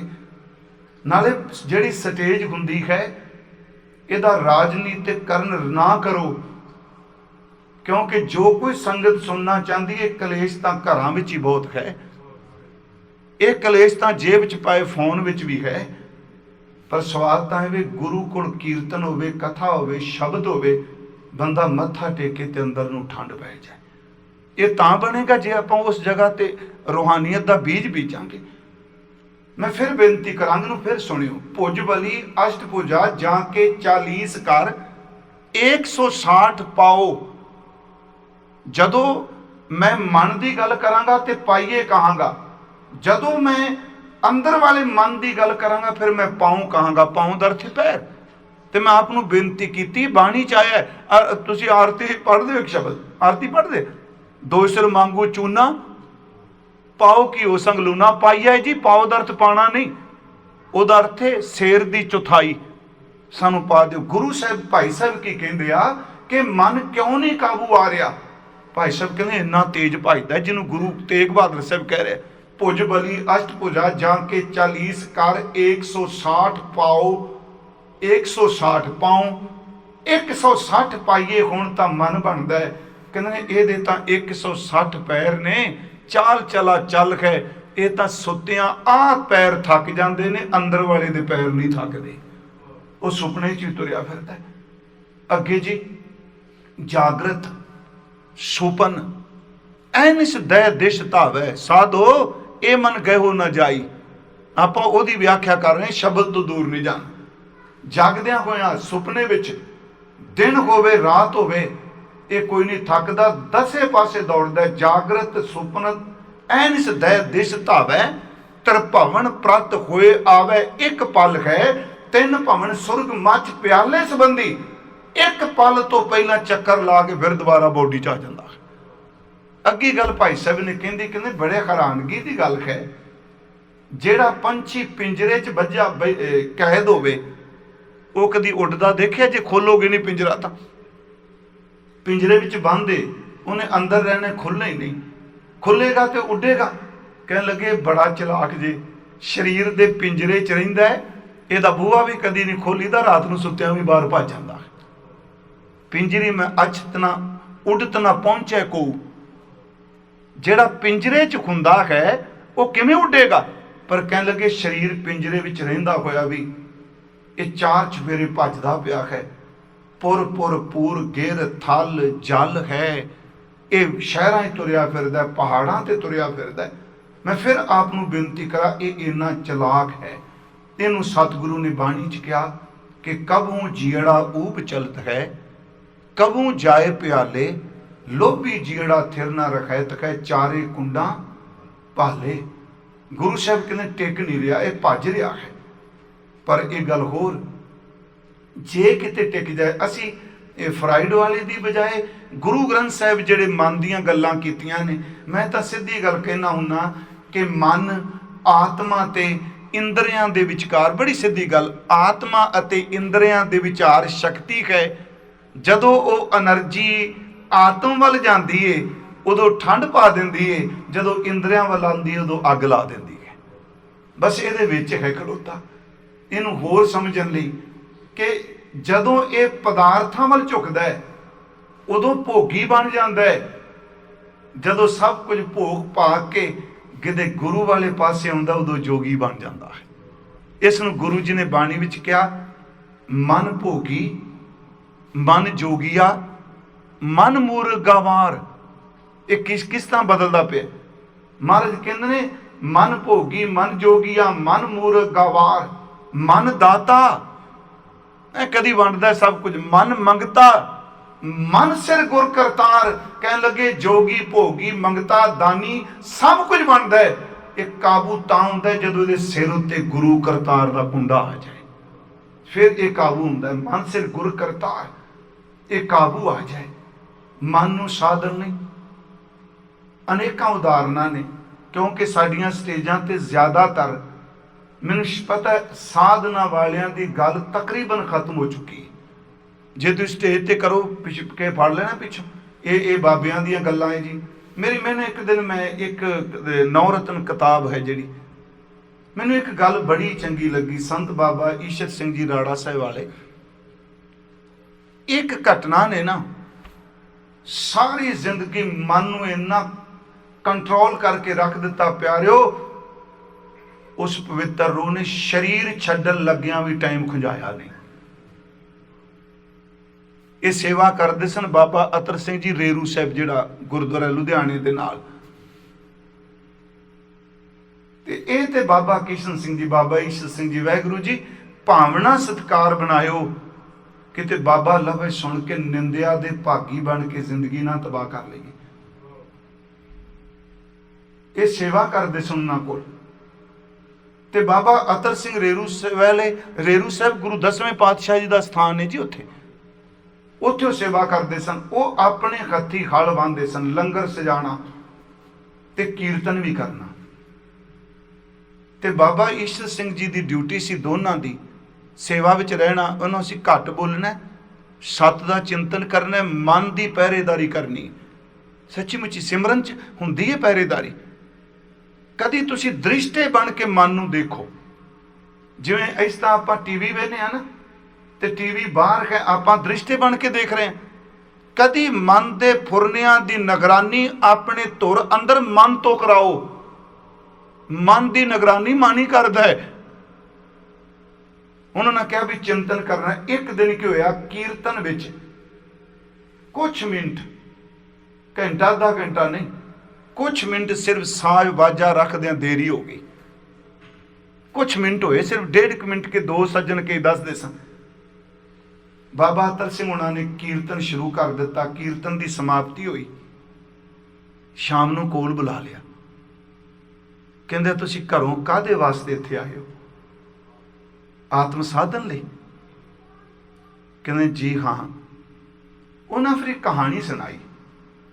ਕਹਿੰਦੇ ਇੱਕ ਵਾਰੀ ਕਿਸੇ ਵਿਦਵਾਨ ਬੰਦਾ ਸੀ, ਉਹਦੀ ਭੈਣ ਵਿਧਵਾ ਹੋ ਗਈ, ਸਮਝਾਉਣ ਲਈ।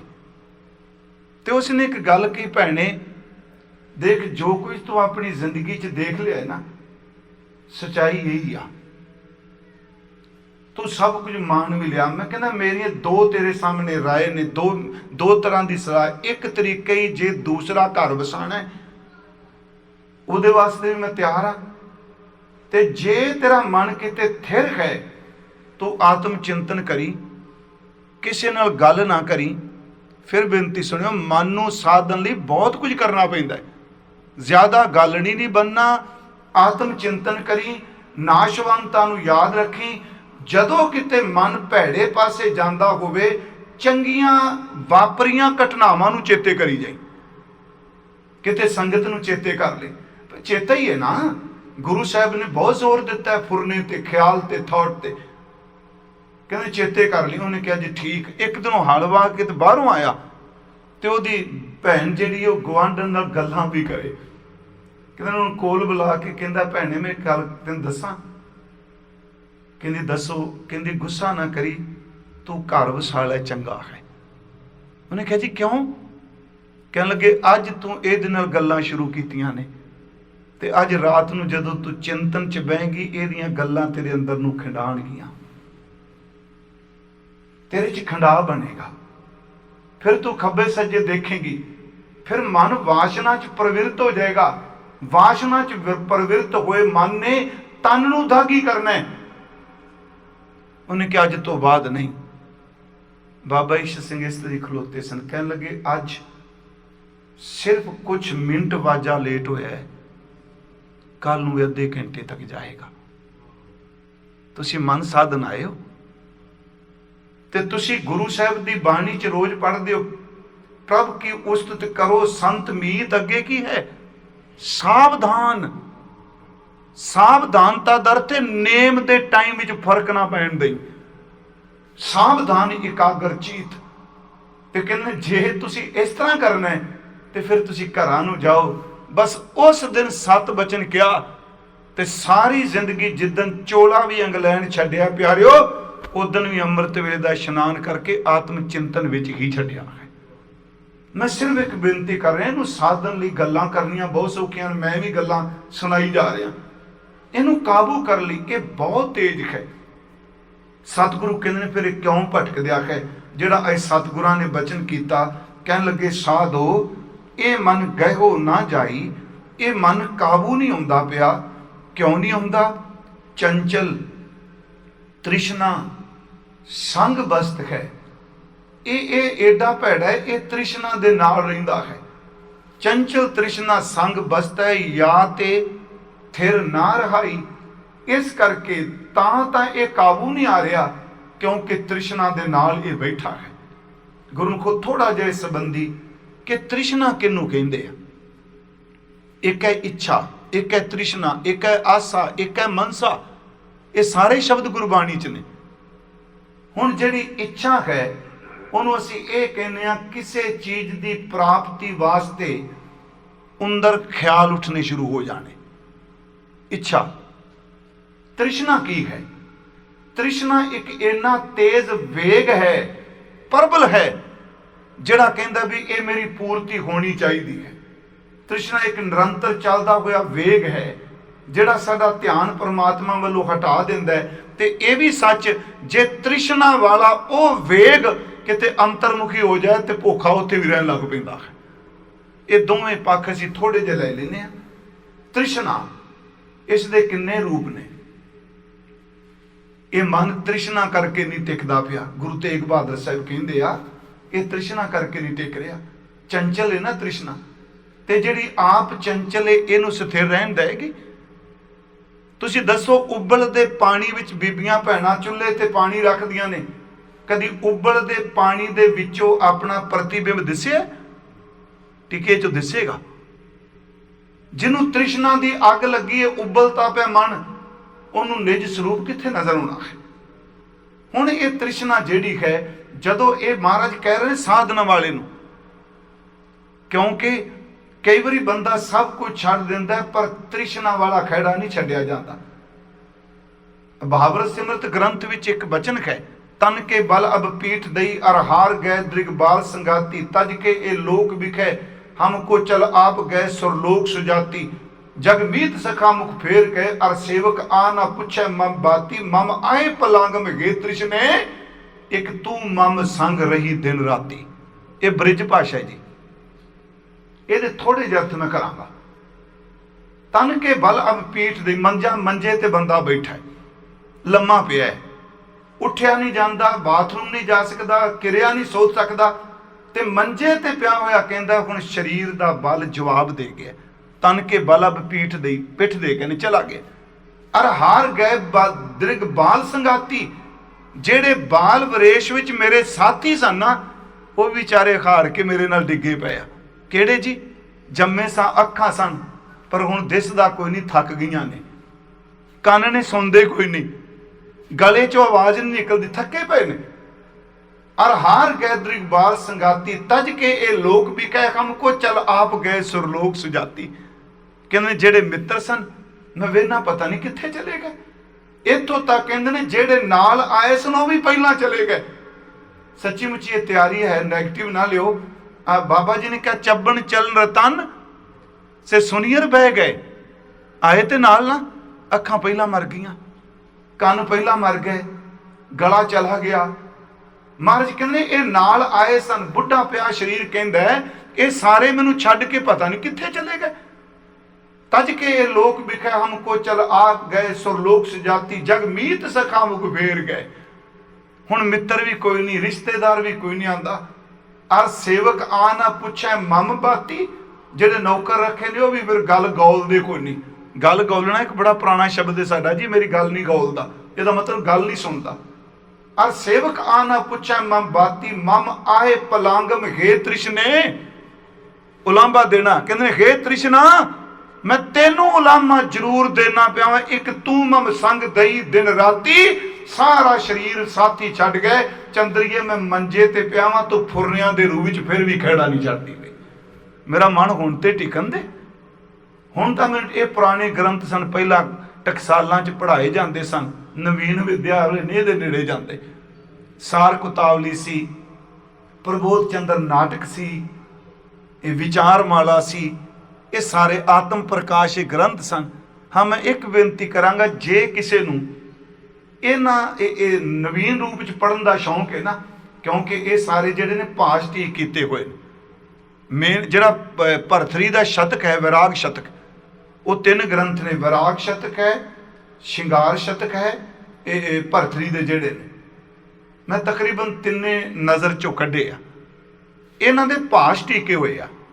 जिवें मान लो गूढ़ संस्कृत सी, ਉਹਦਾ ਭਾਸ਼ ਟੀਕਾ कर दिता, ਉਹਨੂੰ ब्रज भाषा विच कर दिता, ਤੇ ਜਿਹੜਾ ਉਹਦਾ ਭਾਸ਼ ਟੀਕਾ ਕਰੇਗਾ ਉਹ ਅਗਾ ਪੰਜਾਬੀ ਸਿੱਧਾ ਬਣਾ ਦੇਗਾ।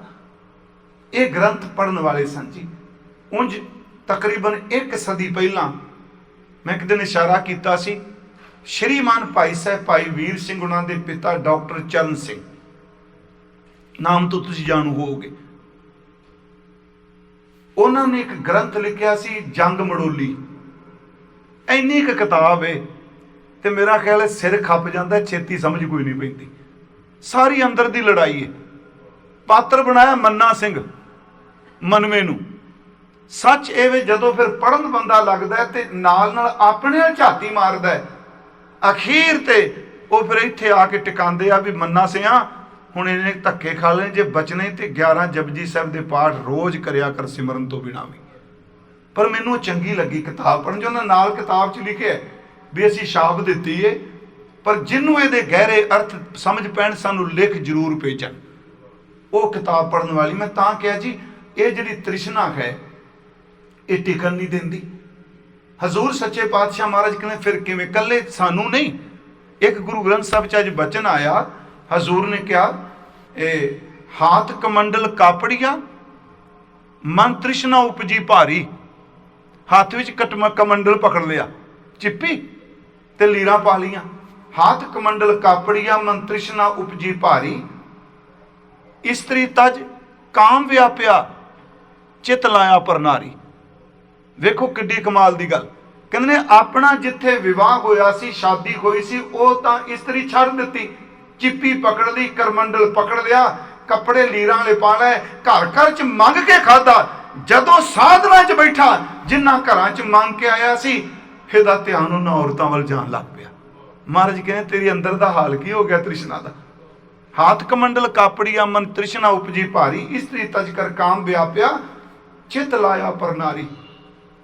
ਸਿੱਖ ਕਰੇ ਕਰ ਸ਼ਬਦ ਨਾ ਚੀਨੇ, ਇਹਦੇ ਅਰਥ ਜ਼ਰੂਰ ਸੁਣਿਓ। ਸਿੱਖ ਕਰੇ ਕਰ ਚੇਲੇ ਬਣਾ ਲਏ, ਇਹਦੇ ਸਿੱਖ ਦਾ ਅਰਥ ਗੁਰਸਿੱਖ ਨਹੀਂ, ਕਿਉਂਕਿ ਹੱਥ 'ਚ ਕਲਮੰਡਲ ਵੀ ਸੀ, ਭਾਂਡੇ ਵੀ ਸੀ, ਸਭ ਕੁਝ ਸੀ।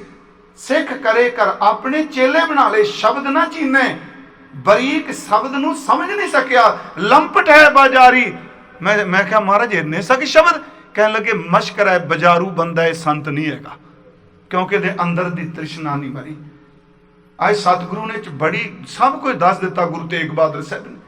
ਮਹਾਰਾਜ ਕਹਿੰਦੇ ਆ ਫਿਰ ਤ੍ਰਿਸ਼ਨਾ ਹਰ ਇੰਦਰੇ ਦੀ ਵੱਖਰੀ ਹੈ, ਹਰ ਇੰਦਰੇ ਦੀ ਬਾਡੀ ਹੈ, ਹਰ ਇੰਦਰੇ ਦੀ ਸੋਲ ਹੈ। ਅੱਖਾਂ ਦੀ ਬਾਡੀ ਹੈ ਤੇ ਸੋਲ ਵੀ ਹੈ ਇਹਨਾਂ ਦੀ ਕੋਈ। ਕੰਨਾਂ ਦਾ ਜੇ ਆਕਾਰ ਹੈ ਤੇ ਇਹਦੇ ਪਿੱਛੇ ਕੋਈ ਆਤਮਾ ਵੀ ਹੈ। ਹਰ ਇੰਦਰੇ ਦੀ ਆਪਣੀ ਤ੍ਰਿਸ਼ਨਾ ਹੈ। ਇਸੇ ਨੂੰ ਗੁਰੂ ਅੰਗਦ ਸਾਹਿਬ ਨੇ ਕਿਹਾ ਆਖਣ ਆਖ ਨਾ ਰੱਜਿਆ, ਸੁਣ ਨਾ ਰੱਜੇ ਕੰਨ। ਇਹ ਮਨ ਨਹੀਂ ਟਿਕਣ ਦਿੰਦੀਆਂ ਸਾਰੀਆਂ ਚੀਜ਼ਾਂ। ਆਖਣ ਆਖ ਨਾ ਰੱਜਿਆ, ਸੁਣ ਨਾ ਰੱਜੇ ਕੰਨ, ਅੱਖੀ ਵੇਖ ਨਾ ਰੱਜੀਆਂ, ਗੁਣ ਗਾ ਕੇ ਕੁਵੰਨ। ਭੁੱਖਿਆਂ ਭੁੱਖ ਨਾ ਉਤਰੈ, ਗੱਲੀ ਭੁੱਖ ਨਾ ਜਾਹੇ, ਨਾਨਕ ਭੁੱਖਾ ਤਾਂ ਰੱਜੈ, ਜਾਂ ਗੁਣ ਕਹਿ ਗੁਣੀ ਸਮਾਏ। ਹਜ਼ੂਰ ਕਹਿੰਦੇ ਨੇ ਇਹ ਜਿਹੜੀ ਤ੍ਰਿਸ਼ਨਾ ਹੈ ਮਨ ਨੂੰ ਟਿਕਣ ਨਹੀਂ ਦਿੰਦੀ ਪਈ, ਇਹ ਬਿਲਕੁਲ ਨਹੀਂ ਵਸ ਵਿੱਚ ਆਉਣ ਦਿੰਦੀ ਪਈ। ਹਜ਼ੂਰ ਨੇ ਕਿਹਾ ਭਾਈ ਪਹਿਲੀ ਗੱਲ ਸਾਧੂ ਤੂੰ ਪੁੱਛਣ ਆਇਆ, ਮਨ ਨਹੀਂ ਟਿਕਦਾ, ਆਪਣੇ ਅੰਦਰ ਦੇ ਫੁਰਨੇ ਦੇਖ, ਤ੍ਰਿਸ਼ਨਾ ਕਿੰਨੀ ਹੈ। ਸਤਿਗੁਰੂ ਨੇ ਇੱਕ ਬਚਨ ਹੋਰ ਵੀ ਕਿਹਾ ਵੀ ਵੱਡੇ ਵੱਡੇ ਰਾਜਨ ਅਰ ਭੂਮਨ, ਇਹ ਵੀ ਤ੍ਰਿਸ਼ਨਾ ਹੈ। ਵੱਡੇ ਵੱਡੇ ਰਾਜਨ ਅਰ ਭੂਮਨ ਤਾਕੀ ਤ੍ਰਿਸ਼ਨਾ ਬੂਝੀ, ਲਪਟ ਰਹੇ ਮਾਇਆ ਰੰਗ ਮਾਤੇ, ਲੋਚਨ ਕਛੂ ਨਾ ਸੂਝੀ। ਵਿਖਿਆ ਮੈਂ ਕਿੰਨੀ ਤ੍ਰਿਪਤ ਨਾ ਪਾਈ, ਜਿਉ ਪਾਵਕ ਇੰਦਨ ਨੀ ਧਰਾਪੈ, ਬਿਨ ਹਰ ਕਹਾਂ ਅਗਾਈ। ਇੱਕ ਤਾਂ ਇਹ ਹੋ ਗਿਆ ਭੂਮੀ ਦੌਲਤ। ਇੱਕ ਹੋਰ ਹੈ, ਮਹਾਰਾਜ ਕਹਿੰਦੇ ਆ ਕਿ ਬੰਦਾ ਦਿਨ ਦਿਨ ਕਰਤ ਭੋਜਨ ਬੋ ਬਿੰਜਨ, ਤਾਕੀ ਮਿਟੈ ਨਾ ਭੂਖਾ। ਇਹ ਵੀ ਫੁਰਨੇ ਜੇ। ਤੇ ਆਹ ਜੀਵ ਦਾ ਟੁਕੜਾ ਪਤਾ ਨਹੀਂ ਕਿੰਨਾ ਕੁਝ ਖਾ ਗਿਆ। ਮੈਂ ਹਾਸਾ ਨਹੀਂ, ਇਹ ਆ ਧੌਣ ਤੋਂ ਉੱਤੇ ਉੱਤੇ ਰਸ ਹੈ, ਗਲੇ ਤੋਂ ਥੱਲੇ ਗਿਆ ਕਿੱਥੇ ਮਿੱਠਾ ਤੇ ਕਿੱਥੇ ਲੂਣਾ, ਪਰ ਇਹੀ ਕੋਈ ਨਹੀਂ ਰੱਜਦੀ ਪਈ। ਇਹਦੀ ਤ੍ਰਿਸ਼ਨਾ ਉਧਰ ਹੀ ਫਸੀ ਹੋਈ।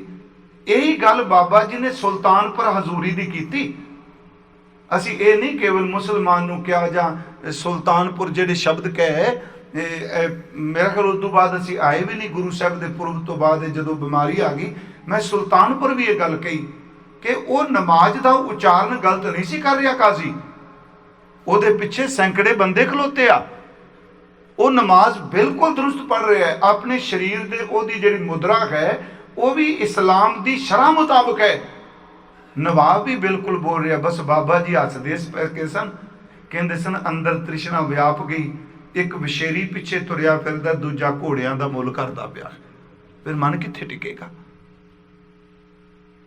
ਮਨ ਨੂੰ ਟਿਕਾਣ ਲਈ ਵੈਸੇ ਤਾਂ ਗੁਰੂ ਸਾਹਿਬ ਬਖਸ਼ ਅੱਜ ਕਰ ਉਹਨਾਂ ਕਿਰਪਾ ਤੇ ਗੱਲ ਮੁਕਾਤੀ, ਸਾਧਨਾ ਨੂੰ ਛੱਡ ਦਿੱਤਾ। ਉਂਝ ਉਦਮ ਕਰਨਾ ਬਹੁਤ ਜ਼ਰੂਰੀ ਹੈ। ਮਨ ਨੂੰ ਟਿਕਾਣ ਲਈ ਸਭ ਤੋਂ ਵੱਡੀ ਗੱਲ ਹੈ ਅਰਦਾਸ, ਬੇਨਤੀ। ਦੂਜੀ ਗੱਲ, ਜਿੰਨਾ ਮਨ ਤੇਜ਼ ਹੈ, ਮੈਂ ਅੱਗੇ ਤੁਹਾਨੂੰ ਕਿਹਾ ਵੀ ਇਹ ਗਰੜ ਤੋਂ ਵੀ ਤੇਜ਼ ਹੈ, ਤੇ ਜਿਹੜਾ ਤੁਸੀਂ ਵਾਹਿਗੁਰੂ ਸ਼ਬਦ ਪੜ੍ਹਦੇ ਹੋ, ਮੂਲ ਮੰਤਰ ਪੜ੍ਹਦੇ ਹੋ, ਗੁਰਬਾਣੀ ਦਾ ਸ਼ਬਦ ਪੜ੍ਹਦੇ ਹੋ, ਇਹ ਸ਼ਬਦ ਇੰਨੀ ਸਪੀਡ ਇਹਦੀ ਤੇਜ਼ ਹੈ, ਜਦੋਂ ਸੁਰਤ ਇਹਦੇ ਪਿੱਛੇ ਲੱਗ ਪਵੇ, ਚਿੱਤ ਰੱਖਿਓ ਮਨ ਛਿੱਟ ਪਿੱਛੇ ਰਹਿ ਜਾਂਦਾ, ਸ਼ਬਦ ਸਭ ਕੁਝ ਚੀਰ ਕੇ ਨੂੰ ਰੱਬ ਦੇ ਘਰ ਵਿੱਚ ਚਲੇ ਜਾਂਦਾ। ਸ਼ਬਦ ਬਹੁਤ ਤੇਜ਼ ਰਫ਼ਤਾਰ, ਮਨ ਨੂੰ ਤਾਂ ਮਾਰ ਦੋ ਇਹ ਖਿੰਨ ਵਿੱਚ। ਆ ਜਿਹੜਾ ਬਚਨ ਸੀ ਗੁਰੂ ਤੇਗ ਬਹਾਦਰ ਸਾਹਿਬ ਦਾ ਪੜ੍ਹਨੇ, ਚਿਤ ਚਰਨ ਕਮਲ ਕਾ ਆਸਰਾ, ਇਹ ਵੈਸੇ ਜੀ ਇਹ ਗੁਰੂ ਤੇਗ ਬਹਾਦਰ ਸਾਹਿਬ ਨੇ ਵਾਰਤਕ ਹੈ, ਤੇ ਇਹ ਲਿਖਿਆ ਹੈ ਭੱਟ ਨੇ, ਕੋਈ ਚਾਂਦ ਕਹਿੰਦਾ ਹਨ, ਉੱਥੇ ਲਿਖਿਆ ਕਹਿਣਾ ਤੇਗ ਬਹਾਦਰ ਕਾ ਜ਼ਬਾਨੀ ਪਾਠ ਕੀ। ਇਹ ਇਸ ਤਰ੍ਹਾਂ ਜੀ ਸ਼ਬਦ। ਕਈ ਵਾਰੀ ਕਈ ਸੱਜਣ ਪੁੱਛਦੇ ਜੀ ਕਿੱਥੋਂ ਇਹ ਭਾਈ ਸਾਹਿਬ ਨੇ ਆਪਣੀਆਂ ਸੰਥਿਆ ਪੋਥੀਆਂ ਵਿੱਚ ਇਹਦਾ ਪਹਿਲੀ ਵਾਰੀ ਜ਼ਿਕਰ ਕੀਤਾ, ਭਾਈ ਵੀਰ ਸਿੰਘ ਹੁਣਾਂ ਨੇ। ਉਹ ਕਹਿੰਦੇ ਆ ਕਹਿਣਾ ਤੇਗ ਬਹਾਦਰ ਕਾ, ਜਾਂ ਬੋਲਣਾ ਤੇਗ ਬਹਾਦਰ ਕਾ, ਦਾ ਮਤਲਬ ਗੁਰੂ ਸਾਹਿਬ ਬੋਲੇ ਤੇ ਭੱਟ ਨੇ ਉਹਨੂੰ ਆਪਣੀ ਜ਼ੁਬਾਨੀ ਬਿਆਨ ਕਰ ਦਿੱਤਾ। ਜੋ ਬੋਲੇ ਉਹਨੇ ਸੁਣਿਆ। ਚਿਤ ਚਰਨ ਕਮਲ ਕਾ ਆਸਰਾ, ਚਿਤ ਚਰਨ ਕਮਲ ਸੰਗ ਜੋੜੀਐ, ਮਨ ਲੋਚੈ ਬੁਰਿਆਈਆਂ, ਗੁਰ ਸ਼ਬਦੀ ਇਹ ਮਨ ਹੋੜੀਐ।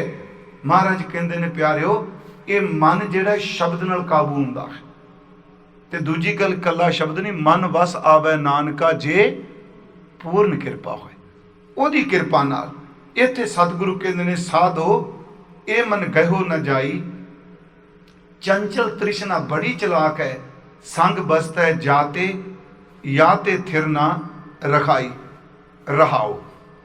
ਇੱਕ ਕਹਿਣ ਲੱਗੇ ਹੋਰ ਮੁਸ਼ਕਲ ਇਹਨੂੰ ਤਾਂ ਨਹੀਂ ਕਾਬੂ ਹੁੰਦਾ। ਕਠਨ ਕ੍ਰੋਧ ਘਟ ਹੀ ਕੇ ਭੀਤਰ, ਇਹ ਸਾਧੂ ਨੂੰ ਕਹਿ ਰਹੇ ਆ। ਕਠਨ ਲਫ਼ਜ਼ ਇੱਥੇ ਜੇ ਹਿੰਦੀ ਚ ਪੜਾਂਗੇ ਤੇ ਕਠਿਨ ਕਹਾਂਗੇ, ਪਰ ਇੱਥੇ ਸਤਿਗੁਰਾਂ ਨੇ ਠੱਠੇ ਨੂੰ ਸਿਹਾਰੀ ਨਹੀਂ ਲਾਈ। ਇਸ ਤਰ੍ਹਾਂ ਨਾ ਜੀ ਕਠਨ, ਅਸਾਂ ਕਠਨ ਨਹੀਂ, ਕਠਨ ਹੀ ਪੜ੍ਹਨਾ। ਕਈ ਥਾਵਾਂ ਤੇ ਪਾਠ ਕਨਿਕ ਆਉਂਦਾ ਤੇ ਕਿਤੇ ਕਨਕ ਵੀ ਆਉਂਦਾ ਹੈ। ਇਸੇ ਤਰ੍ਹਾਂ ਗੁਰੂ ਜੀ ਕਹਿ ਰਿਹਾ ਕਠਨ ਕ੍ਰੋਧ। ਕਠਨ ਦਾ ਅਰਥ ਹੈ ਜਿਹੜਾ ਜਿੱਤਣਾ ਬੜਾ ਔਖਾ ਹੈ। ਘਟ ਹੀ ਕੇ ਭੀਤਰ, ਇਹ ਅੰਦੇ ਪਿਆ ਹੈ, ਬਾਹਰੋਂ ਨਹੀਂ ਲਿਆਉਣਾ ਪੈਂਦਾ। ਬਾਹਰੋਂ ਤਾਂ ਇਸ਼ਾਰਾ ਭਾਲਦਾ, ਅੰਦਰੋਂ ਹੀ ਮਾਰ ਕੇ ਛਾਲ ਬਾਹਰ ਆ ਜਾਂਦਾ। ਕਠਨ ਕ੍ਰੋਧ ਘਟ ਹੀ ਕੇ ਭੀਤਰ, ਜੇ ਸੁਧ ਸਭ ਬਿਸਰਾਈ। ਇਹ ਕ੍ਰੋਧ ਇੰਨਾ ਭੈੜਾ ਹੈ, ਇਸ ਨਕੰਮੇ ਕ੍ਰੋਧ ਨੇ ਅੰਦਰ ਦੀ ਮੱਤ ਮਾਰ ਕੇ ਰੱਖੀ ਹੋਈ ਹੈ। ਸਾਧਨਾ ਕਰ ਰਿਹਾ ਹੈ ਪਰ ਗੁੱਸੇ 'ਚ ਰਹਿੰਦਾ। ਥੋੜਾ ਜਿਹਾ ਮੇਰੀ ਫਿਰ ਬੇਨਤੀ ਸੁਣਿਓ। ਅਸਲ 'ਚ ਕ੍ਰੋਧ ਜਿਹੜਾ ਨਾ, ਇਹ ਕਲਾ ਦਾ ਜੜ ਹੀ ਇਹ ਵੇ, ਗੁੱਸਾ ਜਿਹਨੂੰ ਕਹਿੰਦੇ।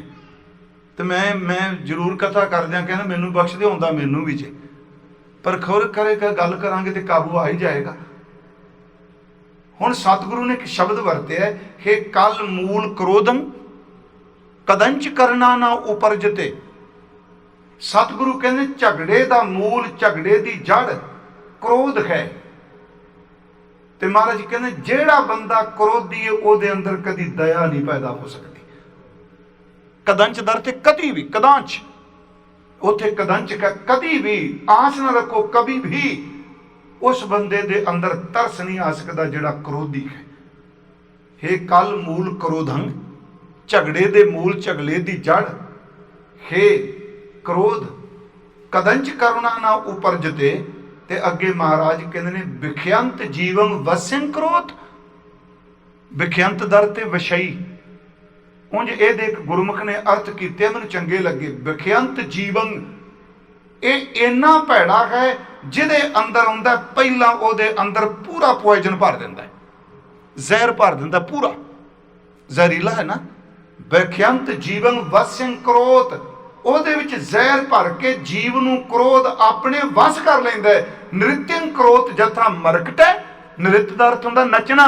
ਇਹ ਕ੍ਰੋਧ ਜਿਵੇਂ ਇੱਕ ਕਲੰਦਰ ਬਾਂਦਰ ਦੀ ਸੰਗਲੀ ਪਕੜ ਕੇ ਬਾਂਦਰ ਨੂੰ ਨਚਾਉਂਦਾ ਹੈ, ਕਹਿੰਦੇ ਨੇ ਕ੍ਰੋਧ ਇੰਨਾ ਭੈੜਾ ਇਸ ਜੀਵ ਨੂੰ ਸੰਗਲੀ ਪਾ ਕੇ ਗੁੱਸੇ 'ਚ ਨਚਾਈ ਜਾਂਦਾ ਹੈ। ਇਹ ਸ਼ਲੋਕ ਨੇ ਮਹਾਰਾਜ ਦੇ ਸਾਰੇ ਹੁੰਦੇ ਨੇ। ਕਾਮੰ ਨਰਕ ਵਿਸ਼ਰਾਮੰ ਸੰਸਕ੍ਰਿਤੀ ਵਿੱਚ हे काल मूलं क्रोधं कदंच करुणा न उपरजते ਵਿਖਿਆੰਤ ਜੀਵੰ ਵਸਿੰ ਕ੍ਰੋਧ ਨਿਤੰ ਕ੍ਰੋਧ ਜਥਾ ਮਰਕਟ ਹੈ। ਮਰਕਟ ਜਿਵੇਂ ਬਾਂਦਰ ਨੱਚਦਾ ਹੈ। ਹੁਣ ਇਹ ਇੱਕ ਏਡੀ ਭੈੜੀ ਚੀਜ਼ ਹੈ। ਸਿਆਣੇ ਤਾਂ ਕਹਿੰਦੇ ਆ ਵੀ ਗੁੱਸੇ ਵਿੱਚ ਆਈ ਮਾਂ ਬੱਚੇ ਨੂੰ ਦੁੱਧ ਪਿਆ ਉਹਨੂੰ ਉਲਟੀਆਂ ਆ ਜਾਂਦੀਆਂ। ਇਹ ਇੰਨਾ ਅਸਰ ਕਰਦਾ ਤਨ ਤੇ। ਇੱਕ ਘੜੀ ਦਾ ਗੁੱਸਾ ਬੰਦੇ ਨੂੰ ਬਹੁਤ ਵੱਡਾ ਪਛਤਾਵਾ ਦੇ ਕੇ ਜਾਂਦਾ ਹੈ। ਗੁਰੂ ਸਾਹਿਬ ਕਹਿੰਦੇ ਇੱਕ ਤ੍ਰਿਸ਼ਨਾ ਤੇ ਦੂਜਾ ਗੁੱਸਾ, ਇਹਨੂੰ ਉਪਜਿਆ ਹੰਕਾਰ ਵਿੱਚੋਂ। ਇਹ ਸਾਰਿਆਂ ਦੀ ਮੂਲ ਜੜ ਹਉਮੈ ਹੀ ਹੈ। ਹੰਕਾਰ ਵਿੱਚੋਂ ਮੇਰੇ ਬਰਾਬਰ ਕੌਣ, ਮੇਰੇ ਅਨੁਕਾਲ। ਮੈਂ ਤੇ ਕਈ ਵਾਰੀ ਕਹਿਣਾ ਬੰਦੇ ਦੀ ਨਹੀਂ ਕਿਤੇ ਚੱਲਦੀ। ਚਲੋ ਜਿਨ੍ਹਾਂ ਨੇ ਕੁੱਤੇ ਰੱਖਣੇ ਵੈਗਰੂ ਨੂੰ ਇਹ ਨਾ ਕਿ ਮੈਂ ਤੁਹਾਨੂੰ ਕਹਿ ਰਿਹਾ, ਇਹ ਵੀ ਇਹਦੇ ਨਾਲ ਸੰਬੰਧਿਤ ਹੀ ਹੈ। ਜੇ ਨਿਆਣੇ ਨਹੀਂ ਮੰਨਦੇ ਘੱਟੋ ਘੱਟ ਇਹ ਤਾਂ ਮੰਨੂਗਾ ਨਾ ਵੀ ਬਹਿ ਜਾ, ਖਲੋ ਜਾ, ਉੱਠ ਜਾ। ਜਿੱਥੇ ਭਾਂਗਾ ਉੱਥੇ ਬੈਠਾ ਰਹੂਗਾ ਆਰਾਮ ਨਾਲ। ਇਹੀ ਕਾਰਨ ਅੰਦਰ ਨੂੰ ਇੰਨੀ ਸੱਟ ਵੱਜਦੀ ਹੈ, ਨਿਆਣਿਆਂ ਤੋਂ ਹੀ ਵੱਜਦੀ ਹੈ। ਜੇ ਕਹੋ ਮੇਰੇ ਪੁੱਤਰ ਉੱਠ ਪਾਣੀ ਫੜਾ ਦੇ, ਕਿਤਾਬ ਫੜਾ ਦੇ, ਉਹ ਲਿਆ ਦੇਗਾ। ਪਾਣੀ ਲਿਆਤਾ, ਨਾਲ ਹੀ ਕਹਾਂਗੇ ਮੇਰਾ ਸ਼ਰਵਣ ਪੁੱਤਰ। ਅਗਲੇ ਖਿਨ ਕਹੋ ਜੀ ਮੈਨੂੰ ਫਲਾਨੀ ਚੀਜ਼ ਲਿਆ ਦੇ, ਉਹ ਕਹੇਗਾ ਬਾਪੂ ਰਹਿਣ ਦੇ ਹੁਣ ਹਨੇਰਾ। ਨਾਲ ਹੀ ਕਹਾਂਗੇ ਰਾਖਸ਼ ਮੇਰੇ ਘਰ ਜੰਮਣਾ ਸੀ। ਹੈ ਤਾਂ ਬੱਚਾ ਉਹੀ ਹੈ, ਕਿਉਂਕਿ ਅੰਦਰ ਗੁੱਸੇ ਨੂੰ। ਫਿਰ ਇਹ ਗੁੱਸੇ ਦੀ એનર્ਜੀ ਅੱਗੇ ਬੜੀ ਚੱਲਦੀ। ਮੈਂ ਇੱਕ ਵਾਰ ਇੱਥੇ ਬੇਨਤੀ ਕੀਤੀ ਸੀ, ਮੈਂ ਉਧਰ ਦੀ ਪੰਜਾਬ ਦੀ ਉਦਾਹਰਨ ਲੈਣ ਲੱਗਾ ਜੀ। ਇਹ ਕ੍ਰੋਧ ਕਿਵੇਂ ਚੱਲਦਾ? ਇੱਕ 'ਚ ਜਾਏ ਤੇ ਸਾਰੇ ਜੀਆਂ 'ਚ ਲੰਘ ਜਾਂਦਾ, ਇੱਕ 'ਚ ਉਪਜਦਾ ਹੈ ਤੇ ਸਾਰਿਆਂ ਨੂੰ ਆਪਣੀ ਗਿਰਫਤ। ਤੇ ਮੈਂ ਬੇਨਤੀ ਕੀਤੀ ਵੇਖੋ ਇਹਦੀ એનર્ਜੀ ਕਿਵੇਂ ਜਾਂਦੀ ਹੈ। ਕਿ ਬੰਦਾ ਮੰਨ ਲਓ ਕਿਤੇ ਨੌਕਰੀ ਕਰ ਰਿਹਾ, ਉਦਾਹਰਨ ਦੇਣ ਲੱਗਾ। ਇੱਕ ਵਾਰੀ ਸੁਣਾਇਆ ਸੀ ਨਾ, ਤੇ ਉਹਦੇ ਅਫਸਰ ਜਿਹੜਾ ਉਹਨੂੰ ਕਿਤੇ ਉੱਤੋਂ ਗਾਲਾਂ ਪਈਆਂ ਸਨ, ਉਹਨੇ ਥੱਲੇ ਕੰਮ ਕਰਨ ਵਾਲਿਆਂ ਨੂੰ ਗਾਲਾਂ ਕੱਢਤੀਆਂ। ਗੁੱਸਾ ਚੱਲੇਗਾ ਗਾ ਨਾ, ਇਹ ਰੁਕਣਾ ਹੀ ਨਹੀਂ। ਉਹਨੇ ਉਹਨੂੰ ਜੀ ਕਬੂਲ ਬੋਲੇ, ਉਹ ਸੁਣਦਾ ਰਿਹਾ ਸਾਰਾ ਦਿਨ। ਘਰ ਆਇਆ ਤੇ ਘਰ ਰੋਟੀ ਤੇ ਅੱਗੇ ਉਸ ਤਰ੍ਹਾਂ ਹੀ ਪੱਕਦੀ ਸੀ ਜਿਵੇਂ ਪੱਕਦੀ ਸੀ। ਅੱਗੇ ਆ ਕੇ ਘਰ ਵਾਲੀ ਨੂੰ ਬੜੇ ਮਿੱਠੇ ਸ਼ਬਦ ਬੋਲਨੇ। ਅੱਜ ਉਹ ਗੁੱਸੇ ਦੀ ਪਾਂਡੋ ਤੋਂ ਲਿਆਇਆ। ਰੋਟੀ ਚੰਗੀ ਸੀ ਪਰ ਗੁੱਸੇ 'ਚ ਇੰਨਾ ਸੀ, ਘਰ ਵਾਲੀ ਕੁੱਟ ਕੱਢੀ, ਰੋਟੀ ਸਵਾਦ ਨਹੀਂ ਬਣੀ। ਮੈਂ ਉਧਰ ਦੀ ਗੱਲ ਕਰ ਰਿਹਾ। ਹੁਣ ਘਰ ਵਾਲੀ ਬੁੜ ਕਰਦੀ ਅੰਦਰ ਵੜ ਗਈ। ਇੰਨੀ ਦੇਰ ਨੂੰ ਨਿਆਣਾ ਆ ਗਿਆ ਬਾਹਰੋਂ ਫੱਟੀ ਲੈ ਕੇ। ਕੱਪੜੇ ਅੱਗੇ ਵੀ ਰੋਜ਼ ਧੋਂਦੀ ਸੀ, ਕਲਮ ਦਵਾਤ ਕਾਲਖਨ ਆਉਂਦਿਆਂ ਸਾਰ ਨਿਆਣਾ ਫੱਟੀ ਨਾਲ ਕੁੱਟ ਦਿੱਤਾ ਤੇ ਕੱਪੜੇ ਕੋ ਕਾਲੇ ਕਰਕੇ ਆ ਗਏ। ਹੁਣ ਨਿਆਣਾ ਕਿੱਥੋਂ, ਦੇਖੋ ਕਿੱਥੋਂ ਚੱਲਿਆ ਗੁੱਸਾ। ਦਫ਼ਤਰ ਤੋਂ ਚੱਲਿਆ ਅਗਾ, ਘਰ ਆਇਆ, ਘਰ ਤੋਂ ਘਰ ਵਾਲੀ ਕੋਲ ਅਗਾ ਨਿਆਣਾ ਹੁਣ ਕੀ ਕਰੇ? ਉਹਨੇ ਕੋਲ ਬੈਠ ਪਿਆ ਸੀ, ਠਾਹ ਕਰਕੇ ਸਕਰੀਨ ਤੇ ਮਾਰਿਆ, ਟੀਵੀ ਦੇ ਭੰਨ ਕੇ ਉਹ 'ਚ ਰੱਖਿਆ। ਤੁਸੀਂ ਦੇਖੋ ਕਿੱਥੋਂ એનર્ਜੀ ਚੱਲੀ। ਉਹ ਗੁਰੂ ਸਾਹਿਬ ਕਹਿੰਦੇ ਨੇ ਇਹ ਉਹ ਅੱਗ ਹੈ ਜਿਹਦੇ 'ਚ ਬੰਦਾ ਕਿਸੇ ਦੂਜੇ ਨੂੰ ਸਾੜਨਾ ਚਾਹੁੰਦਾ ਪਰ ਆਪ ਖੁਦ ਸੜਨ ਲੱਗ ਪੈਂਦਾ। ਇਹ ਉਹ ਅੱਗ ਹੈ ਜਿਹਦੇ 'ਚ ਬੰਦਾ ਕਿਸੇ ਤੋਂ ਬਦਲਾ ਲੈਣਾ ਚਾਹੁੰਦਾ ਪਰ ਆਪਣੇ ਆਪ ਤੋਂ ਬਦਲਾ ਲੈਣ ਲੱਗ ਪੈਂਦਾ। ਗੁਰੂ ਤੇਗ ਬਹਾਦਰ ਸਾਹਿਬ ਕਹਿੰਦੇ ਆਕਰੋਧ, ਇਸ ਨੂੰ ਇਹ ਵੱਡਾ ਸਮੱਸਿਆ ਹੈ। ਤੇ ਤੁਸੀਂ ਦੇਖੋ ਗੁਰਬਾਣੀ 'ਚ ਕ੍ਰੋਧ ਦੀ ਤੁਲਨਾ ਚੰਡਾਲ ਨਾਲ ਕੀਤੀ ਹੈ। ਹਾਂਜੀ, ਹਜ਼ੂਰ ਦਾ ਇੱਕ ਬਚਨ ਹੁੰਦਾ ਹੈ ਨਾ, ਲੱਭ ਕੁੱਤਾ ਕੂੜ ਚੂੜਾ ਠੱਗ ਖਾਦਾ ਮੁਰਦਾਰ। ਇਹਦੇ ਵਿੱਚ ਸਤਿਗੁਰੂ ਨੇ ਕ੍ਰੋਧ ਨੂੰ ਚੰਡਾਲ ਵੀ ਕਿਹਾ ਹੈ। ਉਂਝ ਚੰਡਾਲ ਕਹਿੰਦੇ ਆ ਨੀਚ ਜਾਤ ਨੂੰ ਉੱਥੇ, ਪਰ ਇੱਕ ਸਿਮਰਤੀ 'ਚ ਲਿਖਿਆ ਹੈ ਚੰਡਾਲ ਇੱਕ ਜਾਤੀ ਹੈ। ਅਸਲ 'ਚ ਮੈਂ ਤੁਹਾਨੂੰ ਫਿਰ ਬੇਨਤੀ ਕਰਦੇ ਹਾਂ, ਮੈਨੂੰ ਜਾਤ ਦੇ ਆਧਾਰ ਤੇ ਨਾ ਕੋਈ ਨਿੰਦਿਆ ਸੁਣ ਲਿਆ ਜੇ। ਚੰਡਾਲ ਬਾਹਮਣ ਉਹਨੂੰ ਕਹਿੰਦਾ ਹੁੰਦਾ ਸੀ ਕਿ ਜਿਹੜਾ ਸ਼ੂਦਰ ਦੇ ਰਾਹੀਂ ਬਾਹਮਣੀ ਦੇ ਪੇਟ ਵਿੱਚੋਂ ਬੱਚਾ ਪੈਦਾ ਹੋਵੇ, ਉਹਨੂੰ ਕਹਿੰਦੇ ਸੀ ਚੰਡਾਲ ਦਾ ਬੇਟਾ ਹੈ। ਇਹ ਪਿਛੋਕੜੇ ਦਾ ਇਹ ਹੈ। ਪਰ ਇੱਥੇ ਸਤਿਗੁਰੂ ਨੇ ਕਿਹਾ ਨੀਚ ਬਿਰਤੀ ਨਾਲ ਸੰਬੰਧਿਤ ਹੈ। ਮਹਾਰਾਜ ਨੇ ਕਿਹਾ ਵੀ ਚੰਡਾਲ, ਤੇ ਫਿਰ ਇਹ ਉਪਜਦਾ ਹੈ। ਤੇ ਇੱਥੇ ਜੋ ਸਤਿਗੁਰਾਂ ਨੇ ਸਾਧੋ ਕਿਹਾ, ਸੱਚ ਕਿਹਾ ਕਿ ਭਾਈ ਮਰਦਾਨੇ ਨੂੰ ਵੈਸ਼ਨੋ ਸਾਧ ਸਾੜਨ ਨਹੀਂ ਲੱਗਾ। ਉਹ ਵਿਚਾਰਾ ਸਿਰਫ ਚੌਕੇ 'ਚ ਗਿਆ, ਲੱਕੜਾਂ ਲੈਣ ਗਿਆ। ਉਹ ਜਿਹੜੀ ਲੱਕੜ ਬਲਦੀ ਪਈ ਸੀ ਉਹਦੇ ਨਾਲ ਮਰਦਾਨੇ ਨੂੰ ਸਾੜਨ ਲੱਗਾ। ਉੱਥੇ ਬਾਬਾ ਜੀ ਨੇ ਕਿਹਾ ਸਾਧ ਜੀ ਅਜੇ ਸਾਧਨਾ ਵਾਲੇ ਪਾਸੇ ਪੂਰੇ ਨਹੀਂ ਪਹੁੰਚੇ। ਕਬੁੱਧ ਡੂਮਣੀ ਕੁਦਇਆ ਕੁਸੈਣ ਪਰ ਨਿੰਦਾ ਕਰ ਚੂੜੀ ਮੁੱਠੀ ਕ੍ਰੋਧ ਚੰਡਾਲ। ਇਹ ਕ੍ਰੋਧ ਹਜ਼ੂਰ ਕਹਿੰਦੇ ਨੇ ਇਹ ਬੰਦੇ ਨੂੰ ਹਾਂ ਸਹਿਣ ਦੀ ਜਾਚ ਆ ਜਾਏ, ਬੰਦਾ ਟਾਈਮ ਟਾਲ ਜਾਏ, ਇਹ ਸੱਚੀ ਮੁੱਚੀ ਕਾਬੂ ਆ ਜਾਂਦਾ ਹੈ। ਪਰ ਗੁਰੂ ਘਰ 'ਚ ਕਈ ਵਾਰੀ ਬੰਦਿਆਂ ਨੇ ਕ੍ਰੋਧ ਵਿੱਚ ਕੀਤੀਆਂ ਗਲਤੀਆਂ ਕਈ ਸਾਲ ਦੁੱਖ ਭੋਗਦੇ ਰਹੇ ਆ। ਇਹ ਤਾਂ ਅਸੀਂ ਕਹਿ ਦਿੰਦੇ ਹਾਂ ਵੀ ਭਾਈ ਦਾਤੂ ਨੇ, ਇਹ ਬਾਬਾ ਦਾਤੂ ਜੀ ਨੇ ਲੱਤ ਮਾਰੀ, ਇੱਥੇ ਸਾਗੀ ਥੋੜਾ ਮੁੱਕਦੀ, ਉਸੇ ਲੱਤ 'ਚ ਦਰਦ ਸ਼ੁਰੂ ਹੋਈ ਸੀ। ਗੁਰੂ ਅਰਜਨ ਦੇਵ ਜੀ ਵੇਲੇ ਤੱਕ ਉਹ ਦਰਦ ਨਾਲ ਵਿਲਕਦੇ ਰਹੇ ਸਨ। ਪਰ ਜਦੋਂ ਸਤਿਗੁਰੂ ਪੋਥੀਆਂ ਲੈਣ ਗੋਇੰਦਵਾਲ ਗਏ, ਮਹਾਰਾਜ ਖਡੂਰ ਗਏ, ਉੱਥੇ ਬਾਬੇ ਦਾਤੂ ਨੇ ਖਿਮਾ ਮੰਗੀ ਸੀ ਵੀ ਇੱਕ ਜ਼ਿੰਦਗੀ 'ਚ ਗੁੱਸੇ 'ਚ ਗਲਤੀ ਕੀਤੀ, ਲੱਤ ਮਾਰ ਦਿੱਤੀ, ਪਰ ਸਾਹਿਬ ਨੇ ਮੇਰੀਆਂ ਤਲੀਆਂ ਪਕੜ ਲਈਆਂ ਸਨ। ਵਕਤੀ ਤੌਰ ਤੇ ਲੱਗਦਾ ਜੀ ਬੰਦਾ ਡਰ ਗਿਆ, ਨਹੀਂ, ਜਿਹੜਾ ਕ੍ਰੋਧ ਵਿੱਚ ਕਬੋਲ ਸਹਿ ਜਾਂਦਾ ਹੈ ਨਾ, ਉਹ ਕਦੀ ਹਾਰਦਾ ਨਹੀਂ ਹੁੰਦਾ, ਉਹ ਜਿੱਤਦਾ ਹੁੰਦਾ ਹੈ। ਇਸੇ ਕਰਕੇ ਗੁਰੂ ਨੇ ਇਹਨਾਂ ਦੇ ਮੁਕਾਬਲੇ ਲਈ ਕਿਹਾ, ਗਰੀਬੀ ਗਦਾ ਹਮਾਰੀ, ਖੰਨਾ ਸਗਲ ਰੇਨ ਸ਼ਾਰੀ, ਇਸ ਆਗੇ ਕੋ ਨਾ ਟਿਕੈ ਵਿਕਾਰੀ।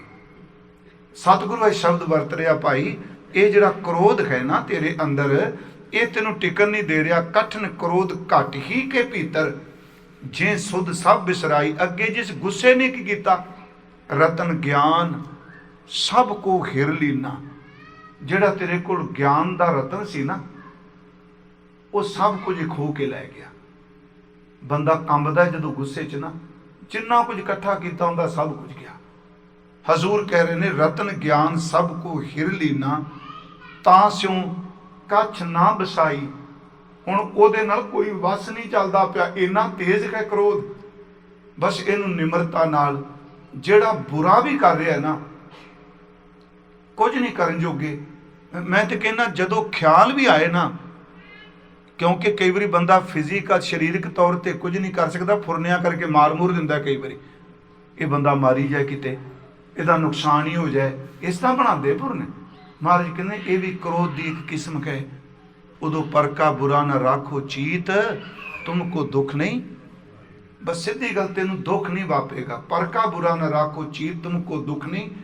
ਭਾਈ ਮੀਤ ਬਾਬਾ ਫਰੀਦ ਸਾਹਿਬ ਨੇ ਇੱਕ ਹੋਰ ਸ਼ਬਦ ਕਿਹਾ, ਫਰੀਦਾ ਬੁਰੇ ਦਾ ਭਲਾ ਕਰ, ਗੁੱਸਾ ਮਨ ਨਾ ਹੰਡਾਏ। ਮਨ ਨਾ ਹੰਡਾਏ ਕਿਹਾ ਹੈ ਜੀ, ਬੜੀ ਵੱਡੀ ਗੱਲ ਕੀਤੀ ਹੈ ਵੀ। ਤਨ ਵਾਲਾ ਤੇ ਕਰਕੇ ਚਲਾ ਗਿਆ। ਜਿਹੜਾ ਮਨ ਦਾ ਹੰਡਾਣਾ ਹੈ, ਇਹ ਕਈ ਮਹੀਨੇ ਨਹੀਂ, ਸਾਲ ਨਹੀਂ ਟਿਕਣ ਦਿੰਦਾ। ਗੁੱਸਾ ਮਨ ਨਾ ਹੰਡਾਏ ਕਿਆ, ਤਨ ਨਾ ਹੰਡਾਏ ਨਹੀਂ ਕਿਹਾ। ਫਿਰ ਕਹਿ ਵੀ ਦੇਹੀ ਰੋਗ ਨਾ ਲੱਗੀ। ਜਦੋਂ ਬੰਦੇ ਨਾਲ ਕੋਈ ਘਟਨਾ ਵਾਪਰਦੀ ਹੈ, ਕ੍ਰੋਧ ਵਿੱਚ ਆ ਕੇ ਕੋਈ ਬੰਦਾ ਕਹਿ ਦਿੰਦਾ, ਵਕਤੀ ਤੌਰ ਤੇ ਬੰਦਾ ਹੱਸ ਪੈਂਦਾ, ਪਰ ਮਨ ਉਸ ਕ੍ਰੋਧ ਨੂੰ ਇੰਨਾ ਘੁੱਟ ਕੇ ਪਕੜਦਾ, 25 ਸਾਲ ਬਾਅਦ ਵੀ ਬੰਦਾ ਸਾਹਮਣੇ ਆ ਜਾਏ ਤੇ ਅੱਖਾਂ ਲਾਲ ਹੋ ਜਾਂਦੀ, ਉਹ ਨਹੀਂ ਜਿਹੜਾ ਆ ਬੋਲਿਆ ਸੀ, ਕਿਉਂਕਿ ਮਨ 'ਚ ਬੈਠਾ ਹੋਇਆ। ਫਰੀਦ ਕਹਿੰਦਾ ਨਹੀਂ, ਇਹਨੂੰ ਮਨ 'ਚੋਂ ਕੱਢ, ਪਾਈ ਨਾ। ਮਹਾਤਮਾ ਬੁੱਧ ਬਾਰੇ ਵੀ ਕਹਿੰਦੇ ਆ ਕਿ ਗਾਲਾਂ ਕੱਢੀ ਗਿਆ, ਉਹ ਹੱਸੀ ਗਏ, ਗਾਲਾਂ ਕੱਢ ਲੀਆਂ ਕਿੰਨੀਆਂ। ਅਖੀਰ ਤੇ ਜੀ ਨਾਲ ਨੇ ਕਿਹਾ ਵੀ ਤੁਸੀਂ ਵੇਖੋ ਇੰਨਾ ਭੈੜਾ ਬੋਲਦਾ, ਸਭ ਕੁਝ ਸੁਣੀ ਗਏ, ਤੁਹਾਨੂੰ ਇਹਨੇ ਗਾਲਾਂ ਦਿੱਤੀਆਂ। ਉਹ ਹੱਸ ਕੇ ਕਹਿੰਦੀਆਂ ਨੇ, ਦਿੱਤੀਆਂ ਕਦੋਂ, ਮੈਂ ਲਈਆਂ ਹੀ ਨਹੀਂ। ਇਹਨੇ ਦਿੱਤੀਆਂ, ਮੈਂ ਤੇ ਨਹੀਂ ਲਈਆਂ। ਉਹ ਗਾਲਾਂ ਕੱਢਣ ਵਾਲਾ ਵੀ ਠੰਡਾ ਹੋ ਗਿਆ, ਕਹਿੰਦਾ ਜੀ ਮੈਂ ਆਨੰਦ ਸੰਗ ਕਹਿੰਦਾ ਮੈਂ ਸਮਝਿਆ ਨਹੀਂ। ਮਹਾਤਮਾ ਬੁੱਧ ਕਹਿੰਦੇ ਨੇ, ਮੰਨ ਲਓ ਆ ਅਨਾਜ ਹੈ, ਮੈਂ ਮੁੱਠੀ ਭਰ ਕੇ ਤੈਨੂੰ ਦੇਣਾ ਚਾਹੁੰਦਾ, ਵਾਰ-ਵਾਰ ਕਹਾਂ ਪਕੜ ਲੈ। ਜੇ ਤੂੰ ਉਹ ਅਨਾਜ ਆਪਣੇ ਪੱਲੇ ਵਿੱਚ, ਅੰਚਲ ਵਿੱਚ ਜਾਂ ਝੋਲੀ 'ਚ ਨਹੀਂ ਪਾਏਗਾ, ਕਿੱਥੇ ਜਾਏਗਾ? ਕਹਿਣ ਲੱਗਾ ਤੁਹਾਡੇ ਹੱਥ 'ਚ ਹੀ ਰਹੇਗਾ।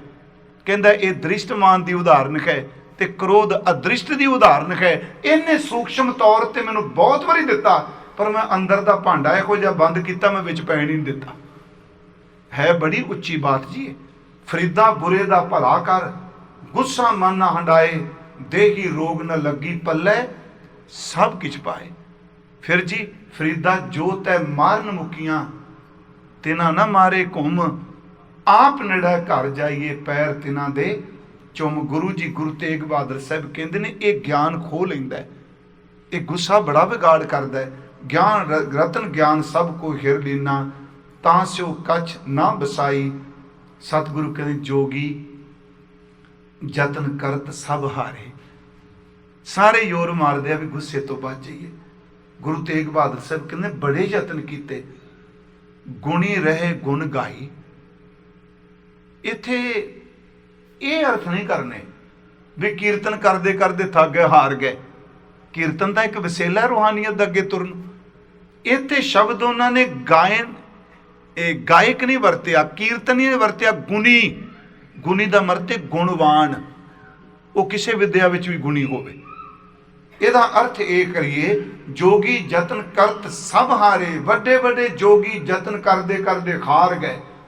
ਕਮਾਈਆਂ ਬੜੀਆਂ ਸਨ ਪਰ ਇਹ ਨਹੀਂ ਸੀ ਖਹਿੜਾ ਛੱਡਦਾ।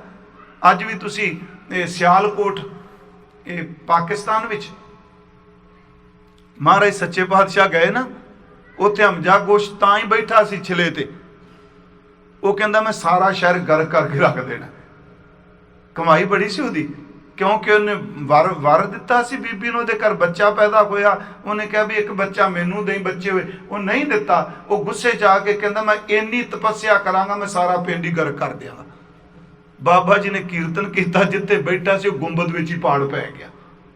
ਉਹ ਹੈ ਜੀ, ਉਹ ਜਦੋਂ ਰੋਸ਼ਨੀ ਗਈ ਤੜਪ ਉੱਠਿਆ ਤੇ ਮਹਾਰਾਜ ਅੱਗੋਂ ਬਾਹਰ ਨਿਕਲਿਆ। ਗੁਰੂ ਸਾਹਿਬ ਕਹਿੰਦੇ ਨੇ, ਓਏ ਲੋਕਾਂ ਨੂੰ ਵਸਾਉਣ ਵਾਸਤੇ ਸ਼ਬਦ ਕਮਾਈਦਾ, ਉਜਾੜਨ ਵਾਸਤੇ ਨਹੀਂ ਕਮਾਈਦਾ।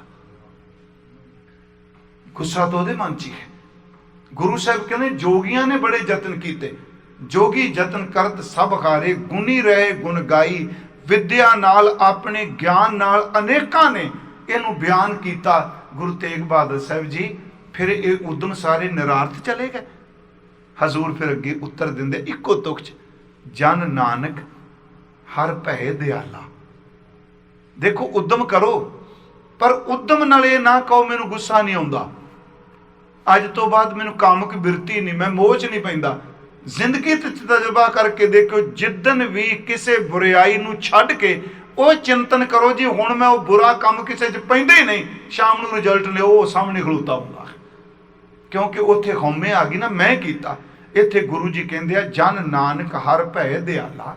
ਜਦੋਂ ਹਰੀ ਪਰਮਾਤਮਾ ਜੀ ਦਿਆਲੂ ਹੋਏ ਤੇ ਫਿਰ ਕੀ ਹੋਇਆ ਜੀ, ਤਉ ਫਿਰ ਤਾਂ ਸਭ ਵਿਦ ਬਨ ਆਈ। ਫਿਰ ਸਾਰੇ ਉਪਰਾਲੇ ਚੰਗੇ ਟੁਕਾ ਬਣ ਗਏ, ਸਾਰੀਆਂ ਵਿਧਾਂ ਆਪੇ ਬਣ ਗਈਆਂ ਜਦੋਂ ਵਾਹਿਗੁਰੂ ਜੀ ਦਿਆਲੂ ਹੋ ਗਏ। ਇਹ ਸਾਰੇ ਸ਼ਬਦ ਦਾ ਤੱਤ ਭਾਵ ਜੋ ਅਸੀਂ ਬੋਲਿਆ ਇਹ ਇਹੀ ਹੈ। ਮਨ ਦੀ ਭਟਕਣਾ ਤ੍ਰਿਸ਼ਨਾ ਹੈ, ਦੂਸਰਾ ਕ੍ਰੋਧ ਹੈ।